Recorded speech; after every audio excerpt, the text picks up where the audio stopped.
Episode 61 to 70। Honest बोला, अगले अभियान के बारे में क्या आप इसे यहीं स्वीकार करेंगे या किसी दूसरे शहर में चले जाएंगे? हम युवा साहसी लोगों को विभिन्न रोमांच का अनुभव कराना पसंद करते हैं, इसलिए मैं किसी दूसरे शहर में जाने की सलाह दूंगा। क्या यहाँ रहना ठीक रहेगा?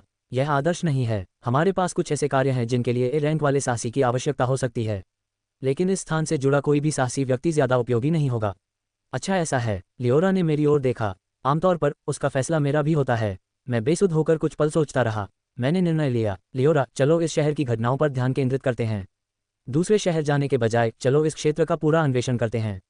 हाँ, ईश्वर ने कहा है, हम इस शहर की घटनाओं से निपटेंगे। कार्यक्रम हो, क्या कुछ हो रहा था? अगर हो रहा है तो शायद मैं बाद में शामिल हो जाऊंगा। अनेस ने भ्रम में बार बार अपना सिर झुकाया। वह कितनी मासूम है, कितनी आकर्षक है। हमने मरियला शहर का भ्रमण करने का निर्णय लिया। पहली घटना जो हमने देखी वह साहसी लोगों के लिए एक प्रशिक्षण सत्र था। सच कहूं तो उन्हें शायद हमसे ज्यादा एडवेंचरर होने का ज्ञान होगा। आखिरकार लियोरा ने खुद भी ज्यादा एडवेंचरर काम नहीं किया है। यहाँ तक कि पूर्ण किए गए अनुरोध भी लियोरा की अपनी शैली के अनुरूप तैयार किए गए थे। हालांकि लियोरा बहुत मजबूत है। अंततः एक साहसी होने का सार शक्ति ही है, लेकिन ये नौसिखिए साहसी अभी तक इस सच्चाई को नहीं समझ पाए हैं। जब लियोरा को अस्थायी प्रशिक्षक के रूप में बुलाया गया तो नौसिखिए साहसी लोगों ने उसे स्पष्ट रूप से कम करके आंका। उन्होंने उसकी ए रैंक स्थिति का आकलन केवल उसके रूप रंग के आधार पर किया। यही कारण है कि वे अभी भी नौसिखिए हैं। इस बच्चे को क्या हो गया है? क्या ये हमारे साथ खिलवाड़ कर रहे हैं? एक आंख वाला लड़का जिसके कंधे पर लकड़ी की तलवार रखी थी चिढ़कर बोला, यहाँ तक कि उसने उस छोटी बच्ची जैसी लड़की के प्रति अपनी घबराहट को छिपाने की भी कोशिश नहीं की। वह लगभग 19 या 20 वर्ष का लग रहा था। यद्यपि वह बहुत बड़ा नहीं था, फिर भी उसका शरीर दुबला पतला और सुडौल था। हम यहाँ गंभीर साहसी लोग हैं। हमारे पास किसी बच्चे की देखभाल करने का समय नहीं है। मुझे परवाह नहीं है। तुम क्या कह रहे हो बच्चे? अब मैं तुम सबको हरा दूंगा। रुको, क्या तुम्हें हमें प्रशिक्षक के रूप में सिखाना नहीं चाहिए? हमें हराना नहीं चाहिए। ईश्वर कहते हैं कि निरंतर युद्ध क्षमता ही कुंजी है। जैसे ही उसने यह बात कही, लियोरा का शरीर गायब हो गया। नौसिखिए साहसी लोग उसकी आंखों से भी पीछा नहीं कर पा रहे थे। पल भर में उनमें से 10 लोग जमीन पर गिर पड़े और उनके पेट पर उसकी दरांती के जोरदार वार हुए। उनमें से कुछ को तो टक्कर के कारण उल्टी भी होने लगी। लियोरा ने खड़े होकर कराहते हुए साहसी लोगों की ओर देखा और घोषणा की, 5 सेकंड के भीतर खड़े हो जाओ, अगर नहीं तो तुम्हें दूसरी बार मारा जाएगा। रुको, ये कैसी ट्रेनिंग है? क्या तुम इसलिए नाराज हो क्योंकि हमने तुम्हारा अपमान किया? तो फिर मैं माफी मांगता हूँ। तुम मजबूत हो। 5 सेकंड बीत चुके हैं। एक बार फिर लियोरा ने हमला किया। नौसिखिए साहसी लोगों ने भागने की कोशिश की, लेकिन उनकी क्षमताओं में बहुत अंतर था। वे इतनी बुरी तरह से हिल भी नहीं पा रहे थे कि उन्हें बहुत नुकसान पहुंच गया था। कृपया मेरी मदद करो, एक आंख वाला लड़का प्रशिक्षण मैदान के आसपास मौजूद दूसरे साहसी लोगों से चिल्लाया। लेकिन सभी ने मुंह फेर लिया और इसमें शामिल न होने का फैसला किया। इसमें कुछ नहीं किया जा सकता था। चूंकि लियोरा चीजों को समझाने में माहिर नहीं है, इसलिए मैंने बीच में आने का निर्णय लिया। लियोरा, उनसे कहो, अगर तुम दर्द के कारण हिलडुल नहीं पाओगे तो तुम्हें मार दिया जाएगा। ये दर्द को स्वीकार करने का प्रशिक्षण है। ईश्वर कहते हैं, यदि तुम दर्द के कारण हिलने डुलने में असमर्थ हो तो तुम मारे जाओगे। ये दर्द को स्वीकार करने का प्रशिक्षण है। नौसिखिए साहसी लोगों के चेहरों पर निराशा फैल गई। साम्राज्य की नई कहानियों का आनंद लें। लियोरा ने बिना विचलित हुए फिर से कहा, 3-2। साहसी लोग घबराहट में अपने पैरों पर खड़े हो गए। लियोरा को साहसी प्रशिक्षक के पद से बर्खास्त कर दिया गया। गिल्ड मास्टर ने कहा, यह प्रशिक्षण नितांत आवश्यक है, जारी रखो। हालांकि गिल्ड के अन्य कर्मचारियों ने इसका कड़ा विरोध किया। खैर, एक बाहरी व्यक्ति के नजरिए से लियोरा जो कर रही थी वह निश्चित रूप से हिंसा जैसा लग रहा था। अगर आप दर्द या डर से पंगु हो गए हैं तो किसी न किसी मोड़ पर आपकी जान जरूर जाएगी। उस प्रशिक्षण का उद्देश्य बुरा नहीं था, लेकिन खैर, मुझे लगता है कि इसमें कोई मदद नहीं हो सकती थी। नौसिखिए साहसी लोगों से लियोरा के स्तर का दृढ़ संकल्प की उम्मीद करना गलत था। लियोरा तब भी नहीं रुकेगी जब उसका हाथ उड़ जाएगा। अब जब हम स्वतंत्र थे तो हमें एक नया मिशन दिया गया, अज्ञात क्षेत्र का अन्वेषण करो। यह अज्ञात क्षेत्र स्थिर समय की लंबी अवधि के कारण होने वाले परिवर्तनों को संदर्भित करता है। हमारा काम एक ऐसी जगह की जांच करना था जो बिना किसी की नज़र में आए सामने आई थी। हे भगवान, ये रहा आपका रुमाल। बहुत बढ़िया लियोरा, हमने दोपहर का खाना बना लिया है और हमारा सामान भी तैयार है। खर्च की व्यवस्था वाकई बेहतरीन है, बिल्कुल सर्वश्रेष्ठ। जब आप स्वतंत्र होते हैं तो आप करों में बचत करते हैं, लेकिन कंपनी के माध्यम से यह अतिरिक्त आय जैसा लगता है। उद्धरण चिन्ह प्रश्नवाचक चिन्ह आय। इस खोज का खतरा स्तर अज्ञात है। गिल्ड भी आसपास के रहस्यमयी इलाके को लेकर सतर्क है, इसलिए उन्होंने जांच पड़ताल में कोई कसर नहीं छोड़ी है। हम गिल्ड द्वारा दिए गए पैसों से कुछ खरीदारी कर रहे हैं। ये पिकनिक जैसा लगता है। मेरा लक्ष्य हमेशा मजे करते हुए अच्छी कमाई करना रहा है। मुझे ताकतवर दुश्मनों से लड़ने या मुश्किल मिशनों में शामिल होने की जरूरत नहीं है। हम आराम से अपना काम निपटाकर पिकनिक का आनंद ले सकते हैं। हम समुराई पर सवार होकर सड़क से लगभग 5 मिनट की दूरी पर स्थित एक रहस्यमयी गड्ढे पर पहुंचे। एक अथाह अंधकार। यह मानव निर्मित तो नहीं लगता, लेकिन इस खाई में जाने के लिए एक सीढ़ी जरूर है। ये सीढ़ी कुछ दिन पहले ही खोजी गई है। जाहिर है जो भी साहसी लोग वहां पहुंचे थे वे वापस नहीं लौटे हैं। समुराई। लियोरा की फुसफुसाहट पर समुराई, जिसे पुनर्जन्म की शक्ति प्राप्त थी, सीढ़ी से नीचे उतरने लगा। उसके पाले हुए राक्षस के रूप में अगर समुराई को जमीन के नीचे मार भी दिया जाता तो कोई समस्या नहीं होती। इस बीच हमने सतह पर एक आरामदायक स्नैक पार्टी का आनंद लिया। मैंने अपने कौशल अंधकार सृजन का उपयोग करके एक घर बनाया। ये डार्कनेस क्रिएशन का नया रूप था, जिसे हाउस मोड के नाम से जाना जाता है। एक सुरक्षित आधार होना हमेशा अच्छा होता है। कुर्सियां और मेजें पूरी तरह सुसज्जित हैं। लियोरा बैठ गई और मेरी कला को देखकर अपना आश्चर्य छिपा नहीं सकी। हे भगवान, आप अद्भुत हैं। कितना प्यारा घर है, मैं हमेशा यहीं रहना चाहता हूँ। सच में। खैर, पूरा काला रंग एक छोटी सी खामी है। डार्कनेस क्रिएशन की कुछ कमियों में से एक ये है कि इसमें सब कुछ शुद्ध काला है। एक कलाकार होने के नाते मैं रंगों की थोड़ी और विविधता पसंद करता, लेकिन चूंकि लियोरा खुश है इसलिए मैं इसे छोड़ दूंगा। ओह, समुराई है, क्या बात है लियोरा। समुराई हार गया, मैं समझ गया। तो एक दुश्मन इतना ताकतवर है कि समुराई को हरा सकता है। हम कल समुराई को फिर बुलाएंगे और जानकारी मांगेंगे। फिलहाल चलो अपना अड्डा कहीं और ले चलते हैं। समुराई पूरी तरह से रक्षा और व्यवधान पर केंद्रित है। हमारे हमलावर लियोरा के बिना दुश्मनों को हराना समय तो लगेगा, लेकिन नामुमकिन नहीं। फिर भी ये जानना कि समुराई को हराने वाली कोई चीज़ है, एक अच्छा पैमाना है। हम लगभग 10 किलोमीटर दूर चले गए और अपनी चाय पार्टी जारी रखी। मैंने कुछ प्रसिद्ध मिठाइयाँ निकालीं जो मैंने माइक्रो ट्रांजैक्शन के माध्यम से खरीदी थीं। वे इतने सुंदर थे, साधारण मिठाइयों से ज्यादा रत्नों जैसे। लियोरा, हालांकि भावशून्य थी, उन्हें देखकर चमक उठी। अद्भुत, क्या ये भोजन है? हाँ, मैंने ये तुम्हारे लिए बनाया है लियोरा, इसका जी भरकर आनंद लो। उद्धरण चिन्ह विस्मयादिबोधक चिन्ह, मेरे लिए। लियोरा ने उत्सुकता से अपना कांटा पकड़ लिया। यह एक मजेदार चाय पार्टी बनने जा रही है। लियोरा को उत्साह से मिठाइयाँ खाते हुए देखकर मैंने एक पत्रिका खोली जो मैं असल दुनिया से लाया था। अगले दिन हमने समुराई को बुलाया और भूमिगत क्षेत्र के बारे में विस्तृत जानकारी मांगी। ऐसा लगता है कि अनजान इलाका छोटे छोटे जीवों से भरा पड़ा है। समुराई उनकी भारी संख्या देखकर दंग रह गया। लियोरा संभवतः उनमें से आगे निकल सकता है, लेकिन समुराई केवल यहीं तक पहुंच पाया। सबसे खराब स्थिति में हम बचने के लिए समुराई को चारे के रूप में इस्तेमाल कर सकते हैं। हाँ भगवान, हम भूमिगत हो गए। सीढ़ी से उतरते समय हम पर कोई हमला नहीं हुआ और हम सुरक्षित नीचे पहुंच गए। लियोरा ने अपनी कमर पर एक लालटेन बांध रखी थी। समुराई और मैंने भी ऐसा ही किया। मेरे अलौकिक शरीर में एक लालटेन भी लगी हुई थी। अतिरिक्त प्रकाश स्रोत के रूप में मैंने कमजोर बेल कुत्ते को भी बुलाया। मजबूत कौशल का उपयोग करना मजेदार है, लेकिन मुझे कमजोर कौशल को संजोने में भी आनंद आता है। हम अंधेरे भूमिगत मार्ग से आगे बढ़े। यह एक विशिष्ट भूमिगत सुरंग थी। ये दुर्भाग्यपूर्ण है कि इतने सीमित स्थान में नए प्रयास करने की कोई गुंजाइश नहीं है। जिन राक्षसों का हमने सामना किया वे बहुत ज्यादा थे, लेकिन ज्यादा खतरनाक नहीं थे। हर बार जब लियोरा अपनी दरांती घुमाती तो छोटे छोटे जीव गिरते। लियोरा ने कौशल डाक और रात से लैस होकर दुश्मनों का सफाया कर दिया। फिर भी कुछ तो गड़बड़ लग रहा है। यहाँ तक कि बी रैंक के साहसी लोग भी इस जगह से वापस नहीं लौटे हैं। यकीन करना मुश्किल है कि वे इतनी साधारण सुरंग में गिर जाएंगे। क्या इससे अधिक शक्तिशाली शत्रु हो सकते हैं? संभवतः हाँ। सतर्क रहें। हमने अपनी खोज जारी रखी। लालटेन के बिना घने अंधेरे सुरंगों में देखना मुश्किल होता। हालांकि भूमिगत जीवन के आदि राक्षस लियोरा के प्रकाश जादू फ्लैश के सामने काफी कमजोर थे। यह एक तरफा शिकार था। लगभग 1 घंटे की खोजबीन के बाद हम वापस लौटने पर विचार कर रहे थे। तभी हमारा सामना बेलों से बने कुत्तों के एक झुंड से हुआ। समुराई और मैं मेरे प्यारे कमजोर बेल वाले कुत्ते की ओर मुड़े। केवल लियोरा ने इस पर ध्यान नहीं दिया और बेल कुत्तों के झुंड पर हमला कर दिया। ऐसा लग रहा है लियोरा बिना किसी हिचकिचाहट के बेल कुत्तों के झुंड पर टूट पड़ी। ऐसा लगता है जैसे ही हमने बेल के कुत्तों को बिखेरा, एक विशाल खुला स्थान हमारी प्रतीक्षा कर रहा था। यह एक गुंबदनुमा हॉल जितना बड़ा था, जिसके बीचों बीच एक विशाल ऊंचा पेड़ खड़ा था। वहां पर बुराई का विश्व वृक्ष खड़ा था, एक ऐसी इकाई जिसे हमने एक बार एक घटना में हराया था। ये बॉस है। वास्तव में हम अभी पीछे हट सकते हैं, लेकिन मैंने स्वयं को एक दोराहे पर पाया। अगर हम इसकी रिपोर्ट करते हैं तो खोज पूरी मानी जाएगी। हम बाद में कभी भी दुष्ट विश्व वृक्ष से लड़ सकते हैं। हालांकि इस बॉस की जटिल कार्यप्रणाली के कारण किसी अपरिचित व्यक्ति के साथ टीम बनाना उचित नहीं है। यदि मैं इसे अकेले ही करने जा रहा हूं तो शायद अब ये सही समय है। ठीक है लियोरा, चलो थोड़ा मजा करते हैं। उद्धरण चिन्ह विस्मयादिबोधक चिन्ह, मैं अपनी पूरी कोशिश करूंगा। रेड बॉस का सामना करने से पहले हमने अपनी स्थिति की जांच करने का निर्णय लिया। गिमोरा को हराने के कारण हमारे आंकड़े थोड़े बढ़ गए हैं। नाम नीरो, लिंग पुरुष, स्तर 56, जाति डार्क स्पिरिट, जादू डार्क मैजिक 61, क्राफ्टिंग कीमिया 30, आंकड़े हमला 280, जादुई हमला 280, स्थायित्व 280, चपलता 280, भाग्य 280, शीर्षक दुखद नाटकों का शासक, अद्वितीय कौशल दिव्य शक्ति प्रकटीकरण। यही मेरी वर्तमान स्थिति है। मैंने हाल ही में चपलता बढ़ाने वाला कौशल हासिल किया है। किसी से आगे निकलना मुश्किल हो सकता है। पार्टी आधारित खेल शैली में आक्रमण पर ध्यान केंद्रित करते हुए गति के लिए दूसरों पर निर्भर रहना ठीक है, लेकिन अकेले खेलने के लिए चपलता में कमी एक गंभीर नुकसान हो सकती है। मैं ये सुनिश्चित करना चाहता हूं कि मैं किसी से भी लड़ने में सक्षम हूं। इसके अलावा गेम डेवलपर्स की मदद से मैंने दिव्य शक्ति प्रकटीकरण नामक अनोखा कौशल सीखा है। ऐसा लगता है कि अगर मैं एक बड़ी कीमत चुकाऊं तो मैं 30 सेकंड के लिए एक शक्तिशाली अवस्था में प्रकट हो सकता हूं। ये निश्चित रूप से एक तुरुप का पत्ता है। अगला नाम है लियोरा। नाम लियोरा, लिंग महिला, स्तर 58, जाति उच्च मानव, नौकरी देवदूत, जादू हल्का जादू 43, गहरा जादू 67, क्राफ्टिंग भूदृश्य 47, कौशल एकांत प्रतिरोध 59, दरांती कला 68, आह्वान 43, शिर्ण युवती 57, विस्तारित मंत्र 40, चांदनी दरांती कला 44, देवदूत कारक 28।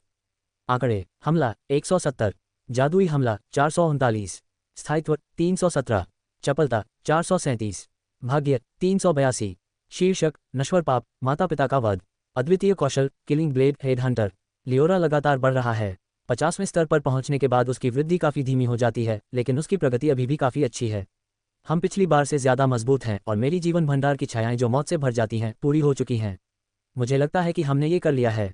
हाँ, यदि आवश्यकता हुई तो हमारे पास दिव्य शक्ति प्रकटीकरण भी है। उद्धरण चिन्ह विस्मयादिबोधक चिन्ह विस्मयादिबोधक चिन्ह उद्धरण चिन्ह। लियोरा उत्साहित दिख रही है। वह पहले से ही जानती है कि मैं मैनिफेस्टेशन का इस्तेमाल कर सकती हूँ, लेकिन चूंकि इसकी कीमत बहुत ज़्यादा है, इसलिए जब तक बिल्कुल ज़रूरी न हो मैं इसका इस्तेमाल नहीं करना चाहती। खुशकिस्मती से लियोरा उस तरह की नहीं है जो जानबूझकर कोई संकट पैदा करके मुझे इसका इस्तेमाल करने पर मजबूर करे। चल दर, हम छापामार दल के क्षेत्र में घुसे तभी पीछे से घात लगाकर हमला किया गया। ओह, मेरा कमज़ोर कुत्ता बाहर निकाल दिया गया।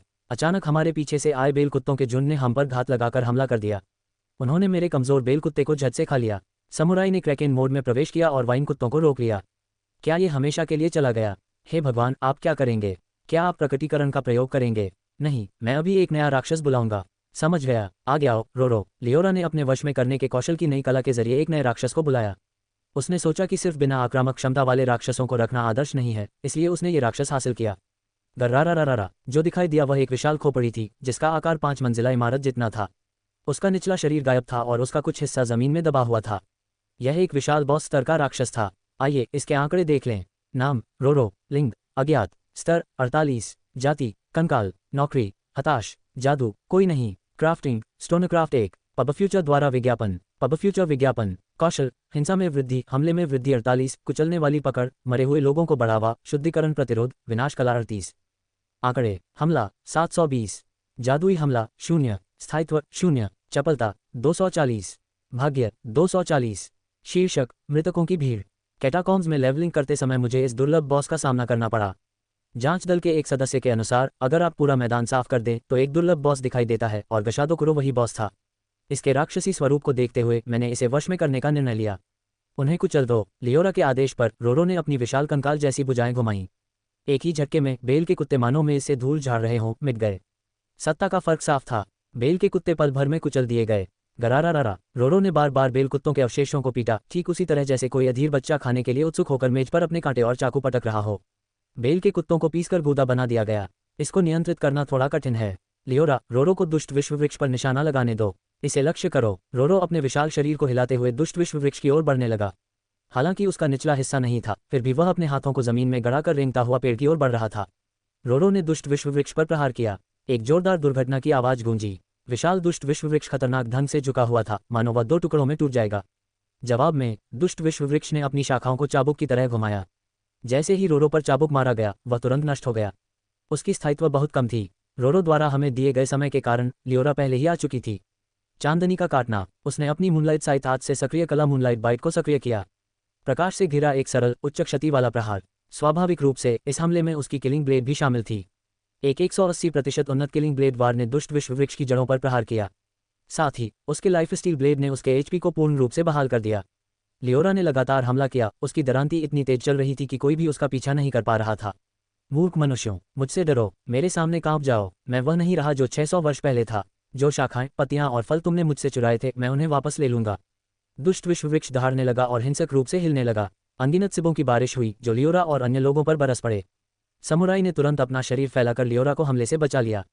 जाता रहना, कोड़े आ रहे हैं, सावधान रहो। समझ गया। सेब की बमबारी के अलावा बैलें चाबुक की तरह बरस रही थीं। पबफ्यूचर विज्ञापन। सांप की तरह चलने वाले चाबुकों को संभवतः कुछ सक्रिय कौशल के साथ बढ़ाया गया था।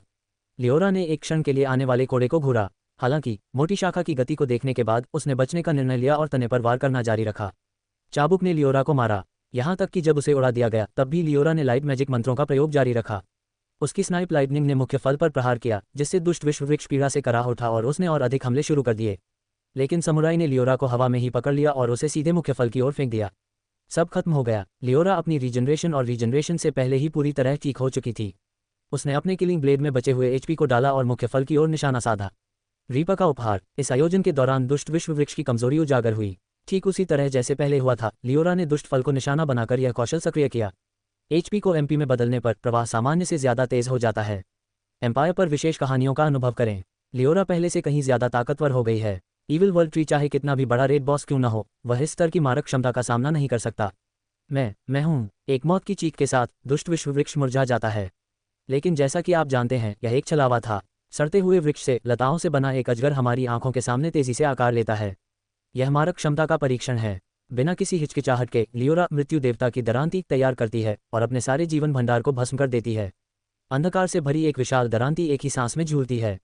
मृत्यु की स्तुति करो, मृत्यु की छाया पार करना। अंगूठी टेटे का प्रसाद का उपयोग करके लियोरा जीवन भंडार की खपत को रद्द कर देती है, जिससे वह दूसरा व्यापक प्रहार कर पाती है। क्रॉस आकार के हमले से वाइन ड्रैगन का अधिकांश एचपी नष्ट हो जाता है। ये पर्याप्त नहीं था। खैर, इसका कोई सिर नहीं था, इसलिए इसकी मदद नहीं की जा सकती। हाँ भगवान, अपनी कमजोर अवस्था में भी बेल ड्रैगन एक बार फिर उठ खड़ा होता है। पिछली बार जब ऐसा हुआ था तो जैक ने उसे नीचे गिरा दिया था। इससे पहले कि वह कुछ करे, हमें उसे खत्म कर देना चाहिए। पुनः बुलाओ रोरो, गरारा। हालांकि रूरो की टिकाऊपन कम है, लेकिन अनडेड बूस्ट की बदौलत ये जल्दी पुनर्जीवित हो जाता है। इसकी एमपी खपत ज्यादा है, इसलिए इसे बार बार इस्तेमाल नहीं किया जा सकता, और इसे एक दिन में कितनी बार बुलाया जा सकता है, इसकी भी एक सीमा है। जैसे ही ड्रैगन प्रकट होता है, रूरो उसकी गर्दन पकड़ लेता है। गरारा। आंखों के बिना आंखों के गड्ढों में अंधेरी रोशनी टिमटिमाती है। एक कुचलने वाली आवाज के साथ बेल ड्रैगन जमीन पर गिर पड़ता है। रूरो उस पर लगातार हमला करता रहता है और अंततः ज़ेफिर का स्तर ऊपर हो गया है। ज़ेफिर का क्रिएट डार्क स्तर ऊपर हो गया है। ज़ेफिर की डार्क आभा का स्तर बढ़ गया है। ज़ेफिर का पुनर्जनन स्तर ऊपर हो गया है। ज़ेफिर की चपलता वृद्धि का स्तर बढ़ गया है। लियोरा का स्तर ऊपर हो गया है। लियोरा के साइट कौशल का स्तर बढ़ गया है। लियोरा की मूनलाइट साइट स्किल्स का स्तर बढ़ गया है। लियोरा का भूदृश्य कौशल उन्नत हो गया है। लियोरा का लाइट मैजिक स्तर ऊपर हो गया है। लियोरा का डार्क मैजिक स्तर ऊपर हो गया है। लियोरा की शिरने मेडेन का स्तर ऊपर हो गया है। लियोरा का समनिंग स्तर ऊपर हो गया है। लियोरा का एंजेलिक फैक्टर बढ़ गया है। पब फ्यूचर विज्ञापन। ऐसा लगता है कि हमने जीत हासिल कर ली है।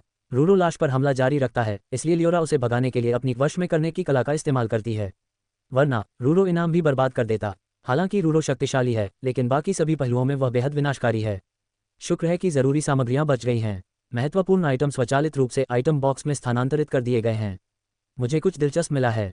हमने जो वस्तु प्राप्त की है उसे विश्व वृक्ष का बीज कहा जाता है। कोई विवरण उपलब्ध नहीं है। हमें नहीं पता कि यह किस प्रकार की वस्तु है, और ऐसा लगता है कि यह किसी भी वॉकथ्रू साइट पर सूचीबद्ध नहीं है। या तो इसे पहले कभी नहीं गिराया गया या इसे गुप्त रखा गया है।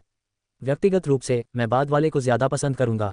गुप्त वस्तुएं ज्यादा शक्तिशाली होती हैं। मूल्यांकन करने पर हमें बस यही पता चला कि यह विश्व वृक्ष का बीज है। इससे हमें विश्व वृक्ष उगाने में मदद मिल सकती है।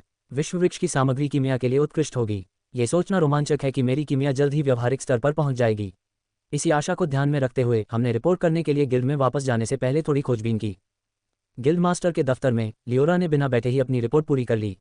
लगता है वो डिनर के लिए बेताब है। मास्टर को इससे कोई आपत्ति नहीं हुई। उन्होंने बस सिर हिलाया और लियोरा के बोलते ही हम कहा, एक रेड क्लास बॉस है ना, ये दिलचस्प है। रिपोर्ट पर अच्छा काम किया है। ऐसा लगता है कि हमारा मिशन पूरा हो गया है। हमारे लिए सिर्फ रेड में खेल पाना ही अपने आप में एक इनाम था। हालांकि ऐसा लग रहा है कि हमें मिशन पूरा करने का इनाम भी मिलेगा। खैर, ये सिर्फ नकद और योग्यता अंक है, लेकिन फिर भी जिस बॉस को हमने हराया था वह शायद कुछ समय बाद फिर से जीवित हो जाएगा। वह अब हमला नहीं करेगा, जो स्थानीय लोगों के लिए राहत की बात है। वह दुष्ट विश्व वृक्ष हिल नहीं सकता था, लेकिन वह अनंत काल तक गुलामों को जन्म दे सकता था। यह निश्चित रूप से एक बड़ा खतरा रहा होगा, कम से कम आम लोगों के लिए। हालांकि यह भूमिगत से कैसे बाहर आया होगा, यह एक अलग प्रश्न है। लियोरा, उस चीज के बारे में पूछो। ईश्वर कहते हैं कि हमें जमीन की जरूरत है। भूमि। गिल्ड मास्टर ने अपना सिर झुकाया। तुम्हारी उम्र में घर बसाना बोरिंग हो सकता है, लेकिन ऐसे साहसी लोग भी हैं जो ऐसा करते हैं। गिल्ड के लिए मजबूत साहसी लोगों का बसना फायदेमंद है। तुम्हें कैसी जमीन चाहिए? एक रैंक वाले साहसी के लिए हम कुछ इंतजाम कर सकते हैं। वास्तव में बिल्कुल, जब तक आप कोई समस्या पैदा नहीं करते। उद्धरण चिन्ह ... मैं एक प्रकार से उपद्रवी हूँ। लियोरा को आदर्श छात्रा नहीं कहा जा सकता। दास व्यापारी मिशन के दौरान उसने खोज के उद्देश्य बदल दिए और उसे अस्थायी प्रशिक्षक के पद से निकाल दिया गया। गिल्ड मास्टर मुस्कुराया। यह मुस्कान किसी दयालु शिक्षक की मुस्कान थी जो किसी छोटे बच्चे को मार्गदर्शन दे रहा हो। उपद्रवी हमें कुछ भी नहीं बताते, लेकिन आप तो बस अपने अधिकारों का प्रयोग कर रहे हैं और हमें रिपोर्ट भी करते हैं। असली उपद्रवी बिना कुछ कहे अपनी खोज बदल देते हैं और अपनी मर्जी से काम करते हैं। तो फिर मैं बहुत बढ़िया हूँ। बिल्कुल, अब बताओ तुम्हें कैसी जमीन चाहिए? थोड़ा समय लो। नहीं, हम दिन पर जा रहे हैं। जमीन के बारे में हम बाद में बात करेंगे। अलविदा। इसके बाद हमने मरियला में ज़मीन खरीदने की योजना बनाई। हमने जंगल के घने इलाके में मरियला से लगभग 1 घंटे की दूरी पर ज़मीन खरीद ली। ऐसा लगता है कि इंसानों द्वारा मनमाने ढंग से बसाए गए इलाके के हिसाब से यह ज़मीन मरियला की है। ये शहर की दीवारों के भीतर नहीं है, क्योंकि हम रहने के लिए ज़मीन नहीं खरीद रहे हैं। लियोरा ने रूरो को बुलाया, जिसने आसपास के क्षेत्र को नष्ट करना शुरू कर दिया। कमजोर राक्षस, पेड़, चट्टानें सभी रूरो की मुट्ठियों से चकनाचूर हो गए। रूरो को बाहर निकालने के बाद हम नई खाली हुई जगह पर खड़े हो गए। काफ़ी जगह सुरक्षित हो गई थी। मेरे सामने लियोरा खड़ी थी। उसने पुआल की टोपी, नया चौगा और गर्दन के चारों ओर एक नया तौलिया पहना हुआ था। मेरे आत्मा रूप ने भी केवल मनोरंजन के लिए एक मैचिंग पुआल टोपी पहन रखी थी। चलो अब बीज बोते हैं। हाँ भगवान, मैं एक कौशल का उपयोग कर सकता हूँ। कौन सा कौशल? ये लैंडस्केपिंग हो सकता है।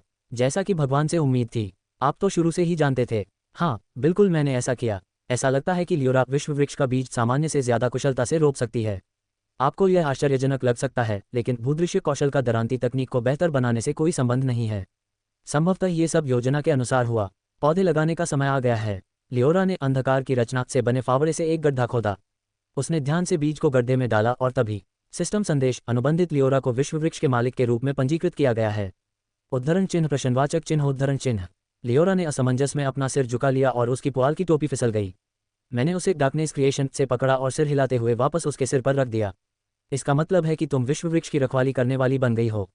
हालांकि इसके फायदे स्पष्ट नहीं हैं। फिलहाल इस बीज को पोषित करने पर ध्यान केंद्रित करते हैं। हम कुछ समय के लिए यहीं रहेंगे लियोरा। उद्धरण चिन्ह, विस्मयादिबोधक चिन्ह। हम हमेशा के लिए एक साथ हो जाएंगे। नहीं, लियोरा यहाँ रहेगी, मैं नहीं। उद्धरण चिन्ह, अल्पविराम, प्रश्नवाचक चिन्ह, उद्धरण चिन्ह।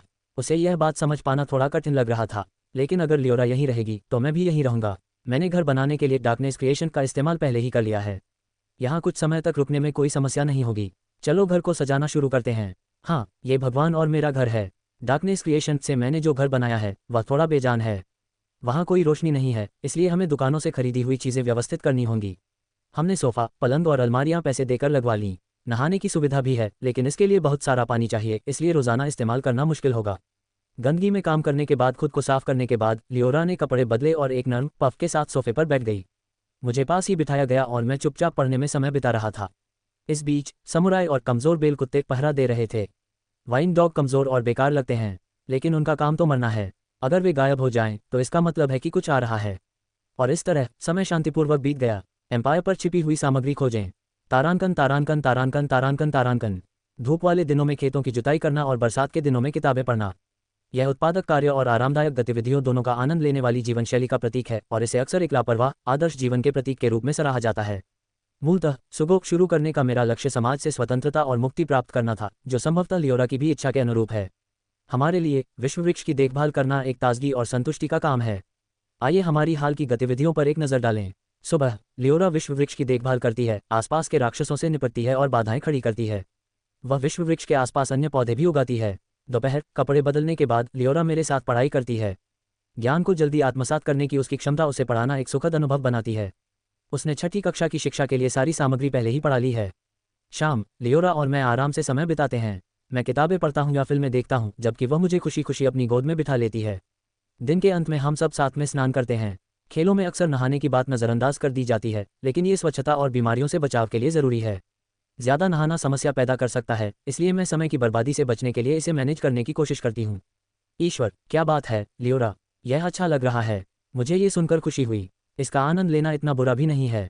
हाँ सही, लियोरा धीमी गति से चलने वाली जिंदगी की खुशियों की कद्र करने लगी है। हालांकि एक छोटे बच्चे के लिए इसे समझना आम बात नहीं है, लेकिन अगर इससे उसे खुशी मिलती है तो उसे अभी इन खुशियों को सीखने में कोई बुराई नहीं है। पढ़ते पढ़ते थकाकर मैं बिस्तर पर लेट गया। लियोरा भी मेरे पीछे पीछे आकर मुझे किसी भरवां जानवर की तरह दुलारने लगी। अपने छोटे आकार के बावजूद वह गर्म और आरामदायक महसूस कराती है, जिससे मुझे नींद आ जाती है। हालांकि मुझे असली नींद ज़्यादा पसंद है, लेकिन फिलहाल वर्चुअल रियलिटी VR की झपकी ही काफ़ी होगी। हम सोए। जागने पर हमने बाहर जाकर नज़ारा बदलने का फैसला किया। रोरो के विनाश से पहले तबाह हुई ज़मीन अब ठीक होने लगी है। घास और पेड़ उग रहे हैं और विश्व वृक्ष पहले ही लियोरा की कमर की ऊंचाई तक पहुंच चुका है। यद्यपि वर्तमान में विश्व वृक्ष एक साधारण वृक्ष जैसा दिखता है, संभवतः ओक के समान, फिर भी यह एक अज्ञात पौधा है। हमें आश्चर्य है कि क्या यह अंततः भ्रष्ट विश्व वृक्ष जैसा दिखेगा। उम्मीद है कि इसका कोई चेहरा नहीं बनेगा। ऐसा लगता है कि राक्षस अब ज़्यादा नहीं आ रहे हैं। हाँ, क्या ये परमेश्वर की शक्ति के कारण है? नहीं, ये विश्व वृक्ष के प्रभाव के कारण हो सकता है। शुरुआत में ये जंगल राक्षसों से भरा हुआ था। हमने उन्हें नियंत्रित करने के लिए विभिन्न राक्षस विरोधी वस्तुओं और तरीकों का इस्तेमाल किया। जैसे जैसे विश्व वृक्ष बड़ा हुआ है, दुश्मनों की संख्या कम हुई है, जो एक सकारात्मक विकास है। लियोरा अपनी उच्च पुनर्जनन क्षमता और लचीलेपन के साथ साथ एंजेलिक फैक्टर के प्रभाव के कारण बिना नींद के भी काम कर सकती है। हालांकि वह अभी भी एक बढ़ती हुई बच्ची है और पर्याप्त आराम जरूरी है। हालांकि यह स्पष्ट नहीं है कि एनपीसी बढ़ते हैं या बदलते हैं, लेकिन उनके पोषण के आधार पर उनका रूप रंग बदल सकता है। चूंकि मैंने इसे व्यवहारिक रूप से लियोरा के मामले में देखा है। क्या यह एक रेड बॉस बन जाएगा? ये संभव है, लेकिन इसके अपने मालिक पर हमला करने की संभावना नहीं है। लियोरा को आधिकारिक तौर पर विश्व वृक्ष के स्वामी के रूप में मान्यता प्राप्त है, इसलिए इसका हम पर हमला करना अजीब होगा। मैं डार्कनेस क्रिएशन से बनी कैंची का इस्तेमाल वर्ल्ड ट्री के पौधे की छटाई के लिए करती हूँ और बेहतर विकास के लिए छोटी छोटी शाखाएं काटती हूँ। लियोरा का लैंडस्केपिंग कौशल काम आ रहा है। मैं छोटी शाखाओं की जांच करता हूं और पाता हूं कि ये कीमिया के लिए ज़रूरी सामग्रियां हैं। पिछले कुछ दिनों में हमने जितनी मात्रा में सामग्री इकट्ठी की है, अब समय आ गया है कि मैं अपना उत्पादन शुरू करूं। चूंकि मेरे पास आवश्यक उपकरण थे, इसलिए मैंने विश्व वृक्ष सामग्री का उपयोग करके कीमिया प्रक्रिया शुरू की। लियोरा की बागवानी कौशल का स्तर बढ़ गया है। नीरो की कीमिया कौशल का स्तर बढ़ गया है। चूंकि मेरे पास आवश्यक उपकरण थे, इसलिए मैंने विश्व वृक्ष सामग्री का उपयोग करके कीमिया प्रक्रिया शुरू की। लियोरा की बागवानी कौशल का स्तर बढ़ गया है। नीरो की कीमिया कौशल का स्तर बढ़ गया है। कौशल का स्तर आसमान छू रहा है। लियोरा का बागवानी कौशल और मेरा कीमिया कौशल दोनों ही अविश्वसनीय रूप से बढ़ रहे हैं, जो वाकई बहुत अच्छी बात है। ऐसा प्रतीत होता है कि विश्व वृक्ष उत्पादन उन्मुख कार्यों के लिए महत्वपूर्ण है। सामग्री का स्तर बहुत ऊंचा है। मैं कई बार असफल हुआ हूं, लेकिन हर असफलता के परिणामस्वरूप मेरे कौशल स्तर में उम्मीद के मुताबिक वृद्धि हुई है।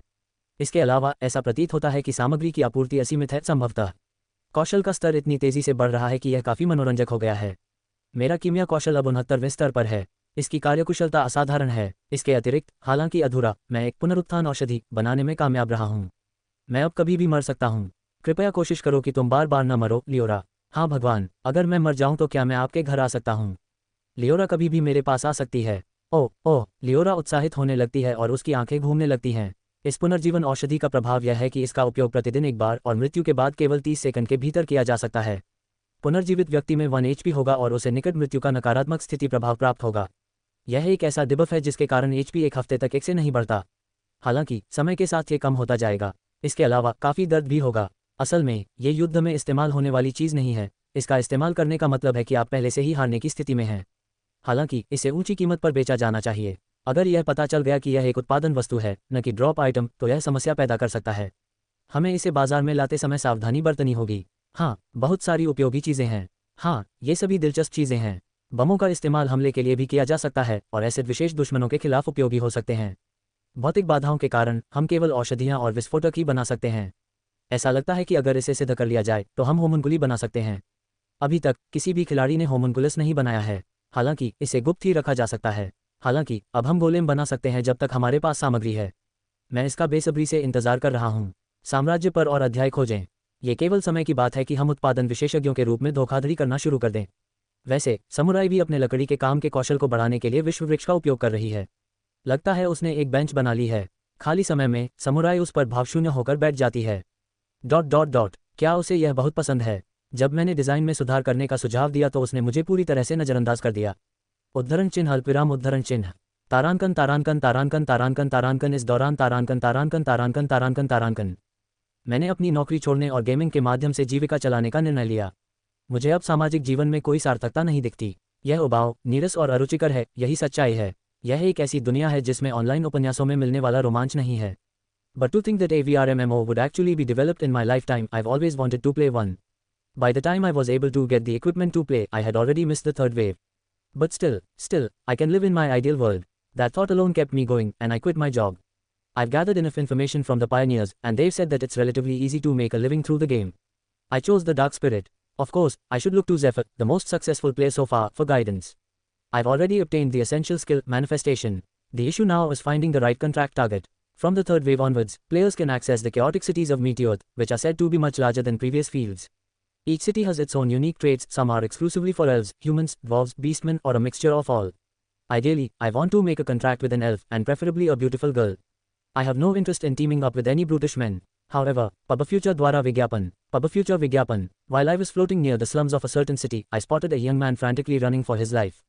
The back alleys were filthy, with waste scattered everywhere. It was a scene under the black night, illuminated by the moonlight on the edge of the world. The young man, with a swollen face, tripped and fell spectacularly.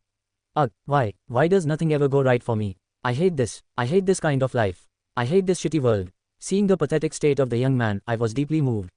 This young man is me. Despairing at the triviality of the world, bored, tired, yet without the knowledge, power, or will to change it, only my heart rotting away.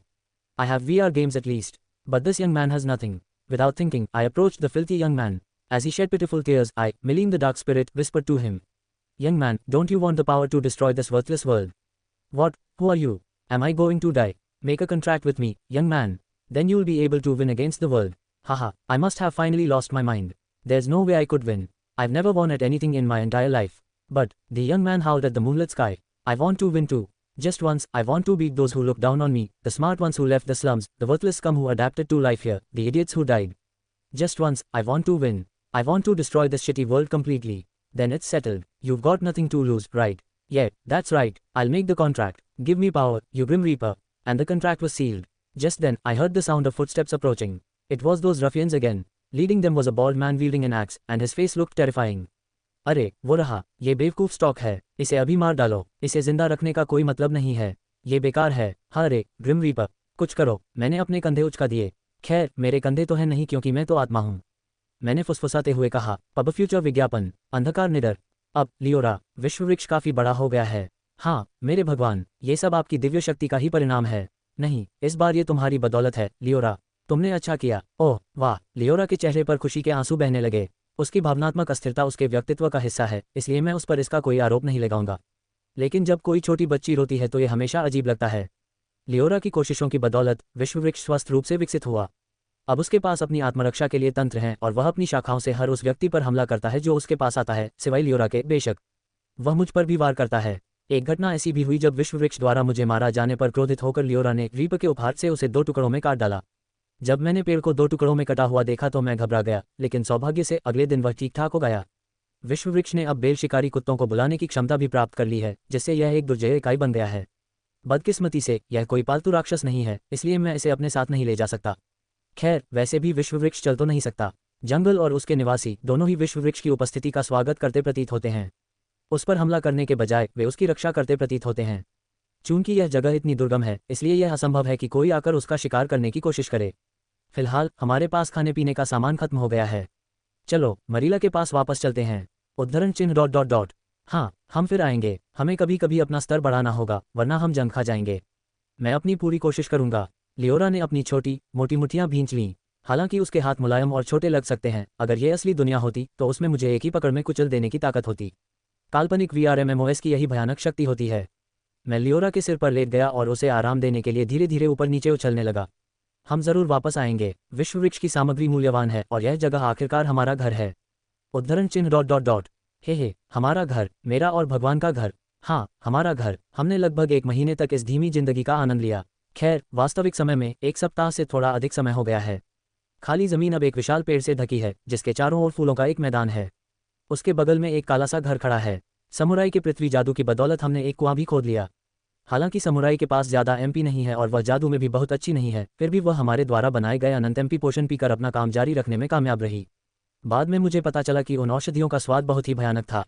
Samurai का मेरे प्रति स्नेह कम हो गया था, लेकिन चूंकि मुझे वैसे भी मिमिक के स्नेह की ज़रूरत नहीं थी, इसलिए यह कोई बड़ी बात नहीं थी। मैं रक्षात्मक नहीं हो रहा था, बिल्कुल नहीं। हम समुराई की पीठ पर चढ़ गए और मरियला की ओर चल पड़े।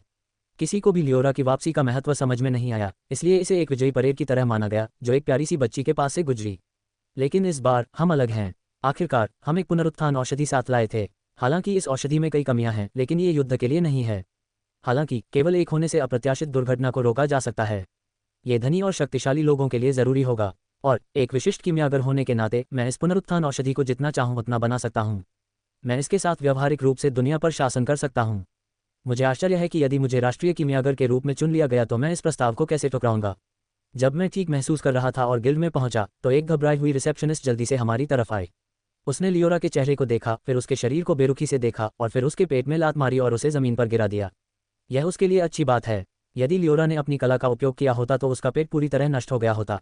रिसेप्शनिस्ट, जो मुश्किल से सांस ले पा रही थी, बुदबुदाया, माफ करना मास्टर। वह उद्धरण चिन्ह प्रश्नवाचक चिन्ह। देवता कहते हैं कि ज़्यादातर चीज़ें एक मुक्का मारकर ठीक की जा सकती हैं। हाँ मास्टर, तुम्हें बुला रहे हैं। ठीक है। रिसेप्शनिस्ट की बात पर ध्यान दिए बिना लियोरा भावशून्य चेहरे के साथ गिल्ड मास्टर के कमरे की ओर चल पड़ी। गिल्ड मास्टर ने लियोरा को एक आदर्श छात्रा कहा था, लेकिन अगर वह अपनी बात वापस लेना चाहता है तो यही समय है। मैं यहाँ एक उपचार औषधि छोड़ दूंगा। यद्यपि यह उसकी गलती है, फिर भी मैं अपनी दयालुता के कारण उससे इसका शुल्क नहीं लूंगा। हम मालिक के कमरे में पहुंचे। मुझे खुशी है कि तुम आई, लियोरा। मुझे ये कहते हुए दुख हो रहा है कि वर्तमान में मैरियला में एरैन क्या उससे ऊपर के सभी साहसी लोगों के लिए एक अनिवार्य मिशन जारी किया गया है। एक अनिवार्य मिशन? हाँ, एरैन क्या उससे ऊपर के साहसी लोगों को विशेष सुविधाएं मिलती हैं, लेकिन इन सुविधाओं के साथ कुछ कमियां भी आती हैं। यही अनिवार्य मिशन है। यह एक चूंकि हम हमेशा आपके साथ अच्छा व्यवहार करते हैं, इसलिए कृपया बदले में हमें यह उपकार करें वाली व्यवस्था है। देवता कहते हैं, स्वतंत्रता का अर्थ है स्वयं की जिम्मेदारी लेना। मुझे इससे कोई आपत्ति नहीं है। ये राहत की बात है। उन्होंने एक चर्मपत्र सौंपा जिस पर विस्तृत विवरण लिखा हुआ था। थोड़ा बहुत पढ़ना सीख लेने के बाद लियोरा को शब्दों को समझने में थोड़ी दिक्कत हुई। थोड़ी देर बाद वह समझ पाई कि डाकुओं का एक शक्तिशाली समूह हाल ही में आया था। वे स्वयं को पतित समाज कहते हैं।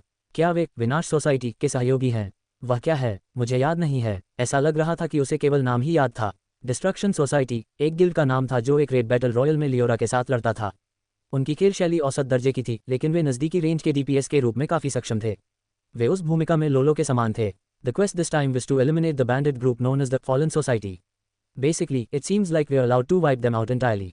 The safety of the women they kidnapped has taken a back seat, and it seems like the priority is to eradicate them. That's the level of morality expected in a world like this. Several adventurers had attempted the mission, only to be wiped out without gaining any information. The estimated threat level is S. If possible, I'd like you to form a party for this mission, Lyra. You don't have to rush as an A-rank adventurer. Take your time to prepare. Otherwise, it's a mission you'll die in. Honestly, we recommend just accepting the mission and waiting it out. Don't need that. An A-rank group, even veterans, challenged this and failed. Well, they were adventurers from another city, so we only know about their skills from rumors. It's an incredibly strong, unknown enemy. Because it's a mandatory mission, the reward is extraordinarily lavish, unlike usual. However, according to the request, active participation isn't exactly encouraged. It seems the guild doesn't want to lose valuable A-rank adventurers. This mandatory mission seems more like a notice to inform upper-rank adventurers of the threat, and, if possible, take them down, with a strong suggestion to be cautious and form a group if you're going to fight them. We gain some valuable information, usually reserved for higher-ranked adventurers. It could also be an independent alliance matter. However, for now, Jack is searching for the enemy, and Hilda and Mima focused on retaking the first field. It's a hassle, and I don't want to call everyone together. Lyra, let's accept the quest. You can decide later whether or not to form a party. The gods say, I accept. I'll decide later whether to form a party. The guild master nodded in approval. She rested her chin on her interlocked fingers with an air of dignity and said, By the way, Lyra, what's this Destruction Society? Is it a group our guild can join? I don't know, Pub Future adds. Destruction. I like the sound of that. This person is a bit of an odd one. For now, we tried selling the resurrection potion at the guild, but it didn't go well. No one sells a potion that amazing at a guild. You are an A-rank adventurer, so it's probably not a lie, is it? Is it really a resurrection potion? It's not a lie. Want to try it? Lyra brandished her scythe in front of the male receptionist. The female one had run away at the sight of Lyra. The receptionist let out a shriek and furrowed his brows in distress. There's no way a guild could afford to buy a resurrection potion. So, where should we sell it? मैरियला में एक कुशल चुड़ैल है, वह इसे खरीद सकती है। तुम क्या सोचते हो? समझा, बहुत बढ़िया। हालांकि गिल्ड को पुनरुत्थान औषधि में भी रुचि है। कृपया हमें किसी भी घटनाक्रम से अवगत कराते रहें। हम मुआवजा देंगे। मैं चुड़ैल से भी संपर्क करूंगा, लेकिन वह थोड़ी सनकी है।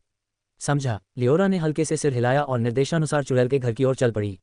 घर पहुंचने से पहले मैंने चुड़ैल के बारे में जानकारी के लिए विकी पर जल्दी से नजर डाली। ऐसा लगता है कि चुड़ैल किसी प्रोडक्शन रोल में काम करने वाले व्यक्ति के लिए एक सामान्य शब्द है और वे चुड़ैलों की औषधियां बना सकते हैं। जाहिर है, कोई भी वास्तव में उन और नियमित औषधियों के बीच अंतर को नहीं समझता है। ये दिलचस्प लगता है और मैं उससे मिलने के लिए उत्सुक हूँ। एम्पायर पर विशेष अध्याय पढ़ें। हम मैरियला से गुजरे। शहर का स्वरूप ठेठ मध्ययुगीन यूरोपीय शैली का था। पत्थर की सड़कें जादुई ढंग से अच्छी तरह से बनी हुई थी, जिससे सब कुछ अच्छी स्थिति में था। सड़कों पर छोड़े गए कचरे के बारे में आमतौर पर जो बात कही जाती है, उसका कोई संकेत नहीं है। ये सब शायद जादू की वजह से है। हो सकता है कि इसमें स्वच्छता बनाए रखने का कोई हुनर हो। खैर, यह एक खेल की दुनिया है, इसलिए हमें ज़्यादा यथार्थवाद की उम्मीद नहीं करनी चाहिए। हमने शोरगुल वाले बाजार के स्टॉलों से कुछ खाना खरीदा। लियोरा ने बड़ी ही खूबसूरती से मांस की सीख से एक निवाला लिया। उसके छोटे छोटे दांतों ने मोटे मांस को चीर डाला, लेकिन रस की अधिकता के बावजूद उसने कोई गड़बड़ नहीं की। उसने जानवरों का शिकार किया है और धीमी गति से जीवन जिया है, इसलिए वह इसकी आदी हो गई है। हम पहुंच गए हैं, चलो दस्तक देते हैं। लियोरा ने दरवाज़ा खटखटाया। Pub future ads. चुड़ैल का घर बिल्कुल चुड़ैल जैसा नहीं लग रहा था। दरअसल वह इतना साधारण था कि उसे आसपास के घरों से अलग पहचानना मुश्किल था। उस पर कोई बेल भी नहीं उग रही थी। जैसे ही मुझे शक हुआ कि क्या ये वाकई डायन का घर है, दरवाज़ा खुला और एक नंगी लड़की प्रकट हुई। उसके नीले बाल चारों तरफ फैले हुए थे और उसके सिरहाने की वजह से एक छोटे से जंगल जैसा लग रहा था। उसकी आंखें नींद से भरी थीं। उसने अपने हाथ के पिछले हिस्से से अपना चेहरा पोंछा। उसकी अस्पष्ट निगाहें लियोरा, मेरे और समुराई के बीच घूम रही थीं और वह बुदबुदाए, मरना। जोर से धक्का देकर दरवाजा बंद हो गया। लियोरा ने जोर से दरवाजा खोला। चुड़ैल, जो दरवाजे के ठीक पीछे थी, झटके से पीछे हट गई। वह जल्दी से संभली और एक लकड़ी का डंडा पकड़कर खड़ी हो गई। क्या बकवास है, कहीं से भी हमला। मरो, जोर से मरो। मैं लेवल -70 कुछ भी रैंक का साहसी हूँ। मैं तुम्हें एक लाश में बदल दूंगा। मरना, तुम ही मरने वाले हो। लियोरा ने अपनी दरांती पकड़ी और चुड़ैल का सामना किया। जादुई जादूगरनी के रूप को देखते हुए ये चुड़ैल शायद लियोरा को इतनी नज़दीकी से नहीं हरा सकती थी। खासकर अगर लियोरा केटर के पंख की शक्ति का इस्तेमाल करती तो उसे मारना लगभग नामुमकिन होता। हेवनली वीर कौशल और येसोड विंग के समर्थन के साथ मेरे स्पिरिट बफ द्वारा उसके एचपी को बढ़ाने के साथ लियोरा आसानी से नहीं मरती जब तक कि उसे कोई गंभीर झटका न लगे। इस बीच लियोरा तुरंत मार सकता है।